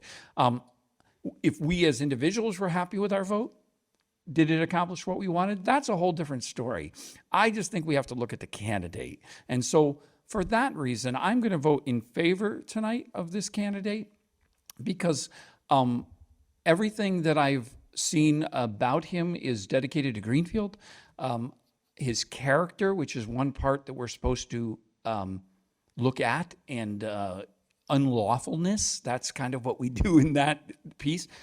There's nothing to go down that path. So I think it's very personal, and I don't hold anyone in any way. I just feel that I will vote yes for this candidate. I abstained from the vote because I wanted to hear what everyone had to say, and I haven't voted yet. Councilor Bullock.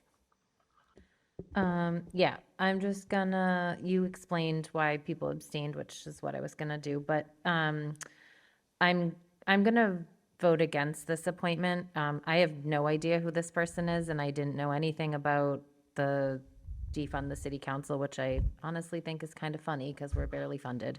And so I don't really care about that. But what I do care about is that I know that there was other people who applied prior to this person that have put a lot of work into public safety issues over the last few months, into trying single-handedly to get some accountability and some process to accountability with the police department. I also, I don't know if I'd agree with David or if I'd agree with the other person who I know who emailed me who applied.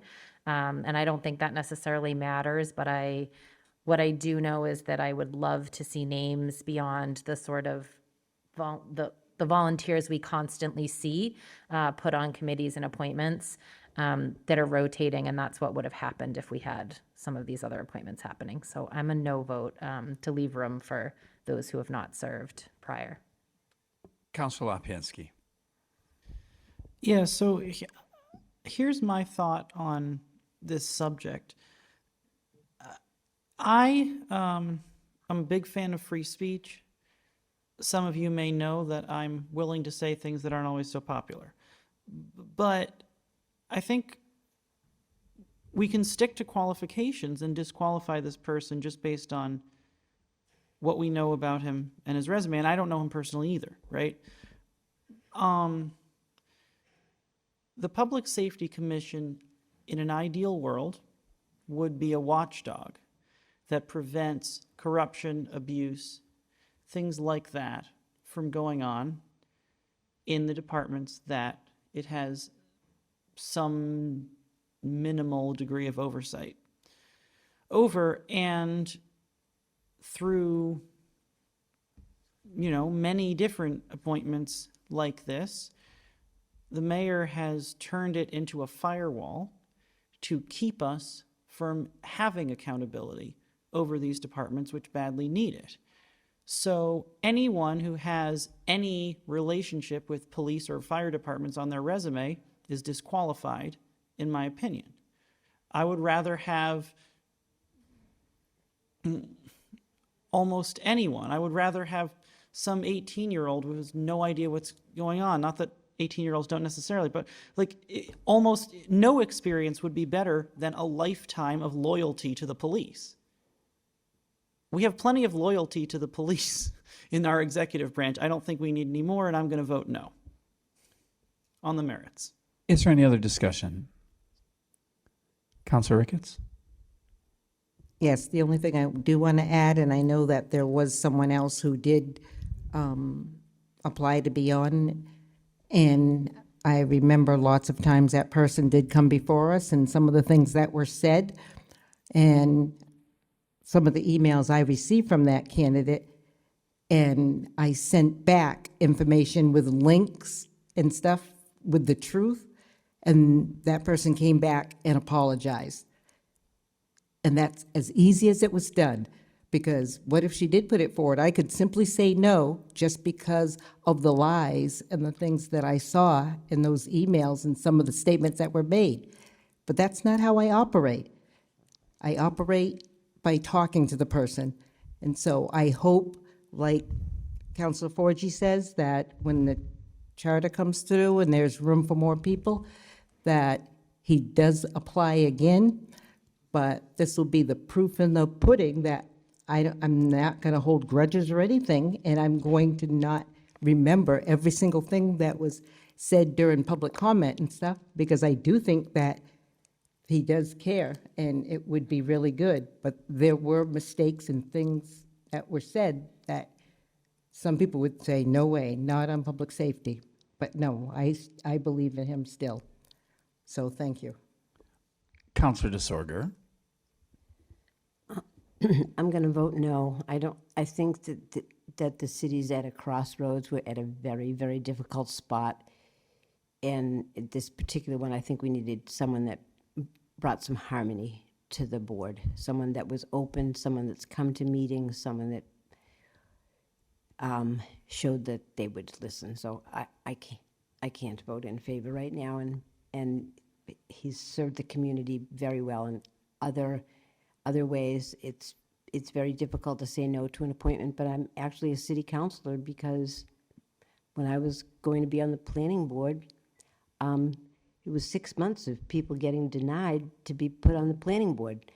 I asked the minutes from Kathy, but I thought we had an individual who'd served on the planning board for quite a long time, and he was using his free speech, and they didn't appoint him again. They didn't appoint a man to the Conservation Commission because he paved his whole front lawn. And, there are times when you do that, and then a very well-qualified person after that other person didn't get appointed to the planning board, and then I put my name in because I said, I don't think you can find anything wrong with me, and I'm here. And I think that have been other city councilors that have looked at things and said, they said about this individual that didn't get on the Conservation Commission that maybe he didn't know about what conservation was. Sometimes there are times when things fit and they don't. And I don't actually ever like to have a discussion about any individual because we are so lucky to get people to come forward for anything. But this, we know how hard this has been for this municipality. And I wouldn't have put that person on, so I'm a no. Is there any other discussion? Seeing none, roll call vote.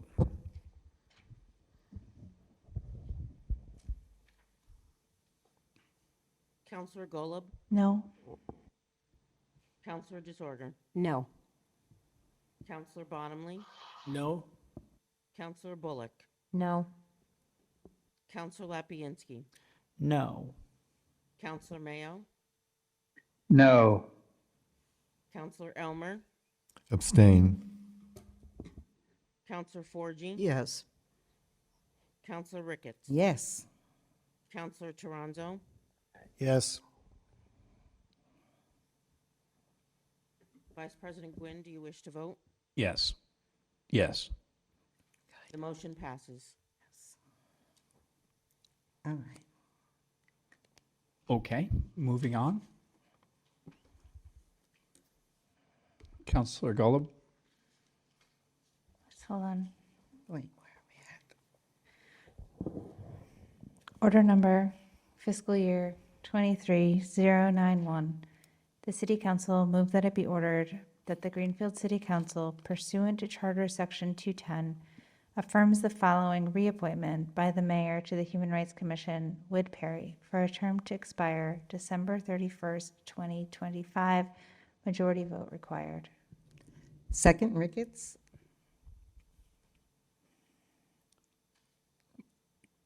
Motion's been made and seconding. Councillor Bullock? Sorry, I was not listening at all. This is for... This was a positive unanimous recommendation. I love the honesty. Is there any discussion on Wood Perry? No. Seeing none, all those in favor?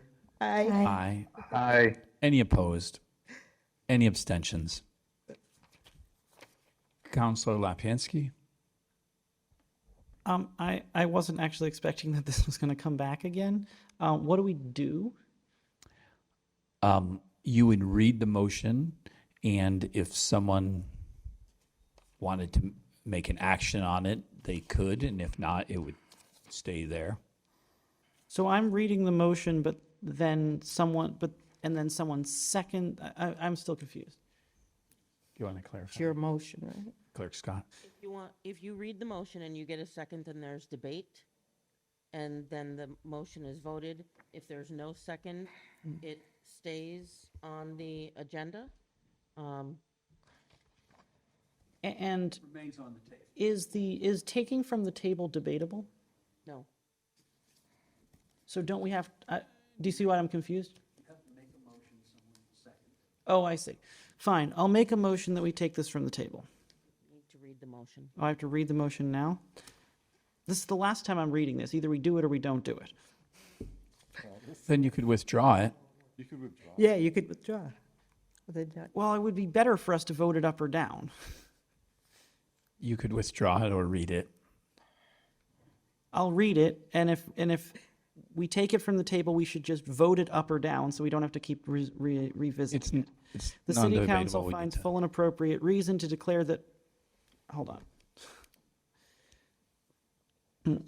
To declare that Police Chief Robert Haig has lost the confidence of the citizens of Greenfield, and finds further reason to declare that Mayor Roxanne Wiedegartner, due to her public support of Chief Haig, has similarly lost the confidence of the citizens of Greenfield. The City Council therefore calls on the mayor to rectify this crisis of confidence either by firing Chief Haig immediately or by resigning from office. It was tabled at the September 21, 2022 City Council meeting. Second, Mayo. The motion has been made and seconded. Is there any discussion? We can't discuss it. It's taken from the table. It's non-debatable. Yes, we're taking it from the table. So now, are we We do a roll voting call vote. on? We vote to take it from the table. Yes, Roll call non-debatable. So we're not voting on the motion. We're voting whether we're taking it from the table or leaving it. And you want a roll call vote? Did you just Yes, request? please. Let's get this over with. Counselor Golub, No. Counselor Disorder, No. Counselor Bottomley, Abstain? Counselor Bullock, No. Counselor Lapinski, Yes. Counselor Mayo, Yes. Counselor Elmer, Counselor Forgy, No. Counselor Ricketts, No. Counselor Toronzo. Nope. Does the Vice President wish to vote? Yes. No. The motion remains on the table. Petitions of, presentation of petitions and similar papers. Is there anybody from reports on any committees that hasn't spoken tonight that has anything to add? Unfinished business? Old business? I'm going to, we have some first readings to do, but under new business, I'd like to just speak for a second as we go on. I'd like to reserve a page in memory of Mark Maloney. There are several of us that had the pleasure to work with him in so many capacities, whether it was on this council floor or at the ZBA or at planning or at the Franklin County Tech School Advisory Committee. Mark was a personality that is really hard to explain. He was had a demeanor about him that was demanding and pleasant at the same time. He was just an honor to work with. I got to work with him as one of my chairs when I was president. I got to serve under him as president, and he's a father to the ultimate. Those boys meant the world to him, and Greenfield will miss Mark Maloney. So, thank you. First readings from, Councilor Ricketts? Yes. I would also like to dedicate a page in today's agenda for Stephen Kulik. Oh, very nice. Yes. Thank you so much. Councilor Forgy. This is the first reading, transfer $16,865.78 from Reserve Fund 5781 to fiscal year 23 Library Building and Grounds Maintenance Account 5200. Appropriate $3,585,000 for the sewer dewatering system project. Repurpose $727,287.66 from authorization for dredging Leiden Glen to water main projects. Thank you. Are there any motions for reconsideration? Seeing none? We haven't actually, you didn't call for anyone else having new business. Oh, yep, new business. Did you have? I was hoping to make a motion for a non-binding resolution that I can't write down because my right hand is injured tonight, but it's very simple. I would move that the City Council adopt a resolution to urge the mayor to allocate an additional $300,000 from free cash to contract stabilization. If someone seconds it, then we could do something about it. I'll second that. Second. Motion's been made and seconded. Any discussion? I imagine you know why I'm making that amount. And you propose this as a what? A non-binding resolution, which is the only thing that we really can do. I just want to reiterate your intention. So Any discussion on this? I think we all know where this is coming from and the intent. Anything? All those in favor? give me a roll call, please. Aye. Hold on, we're going to roll call. Okay. Counselor Golub, Yes. Counselor Disorder, Yes. Counselor Bottomley, Yes? Counselor Bullock, Yes. Counselor Lapinski, Yes. Counselor Mayo, Yes. Counselor Elmer, Yes. Counselor Forgy, Yes. Counselor Ricketts. Yes. Counselor Toronzo. Yes. Would Vice President Gwynn like to vote? Yes. Yes. It's the most popular thing I've ever done. Congratulations. You got the- We might as well end on a good note for Councilor Lapinski. Do I have a motion to adjourn? So moved. Second. Motion's been made and seconded. All those in favor? Aye. Any opposed? Aye. Any abstentions? Yes. To everybody, Merry Christmas, Happy Hanukkah, Kwanzaa, and any other thing that you celebrate. Have a good holiday season.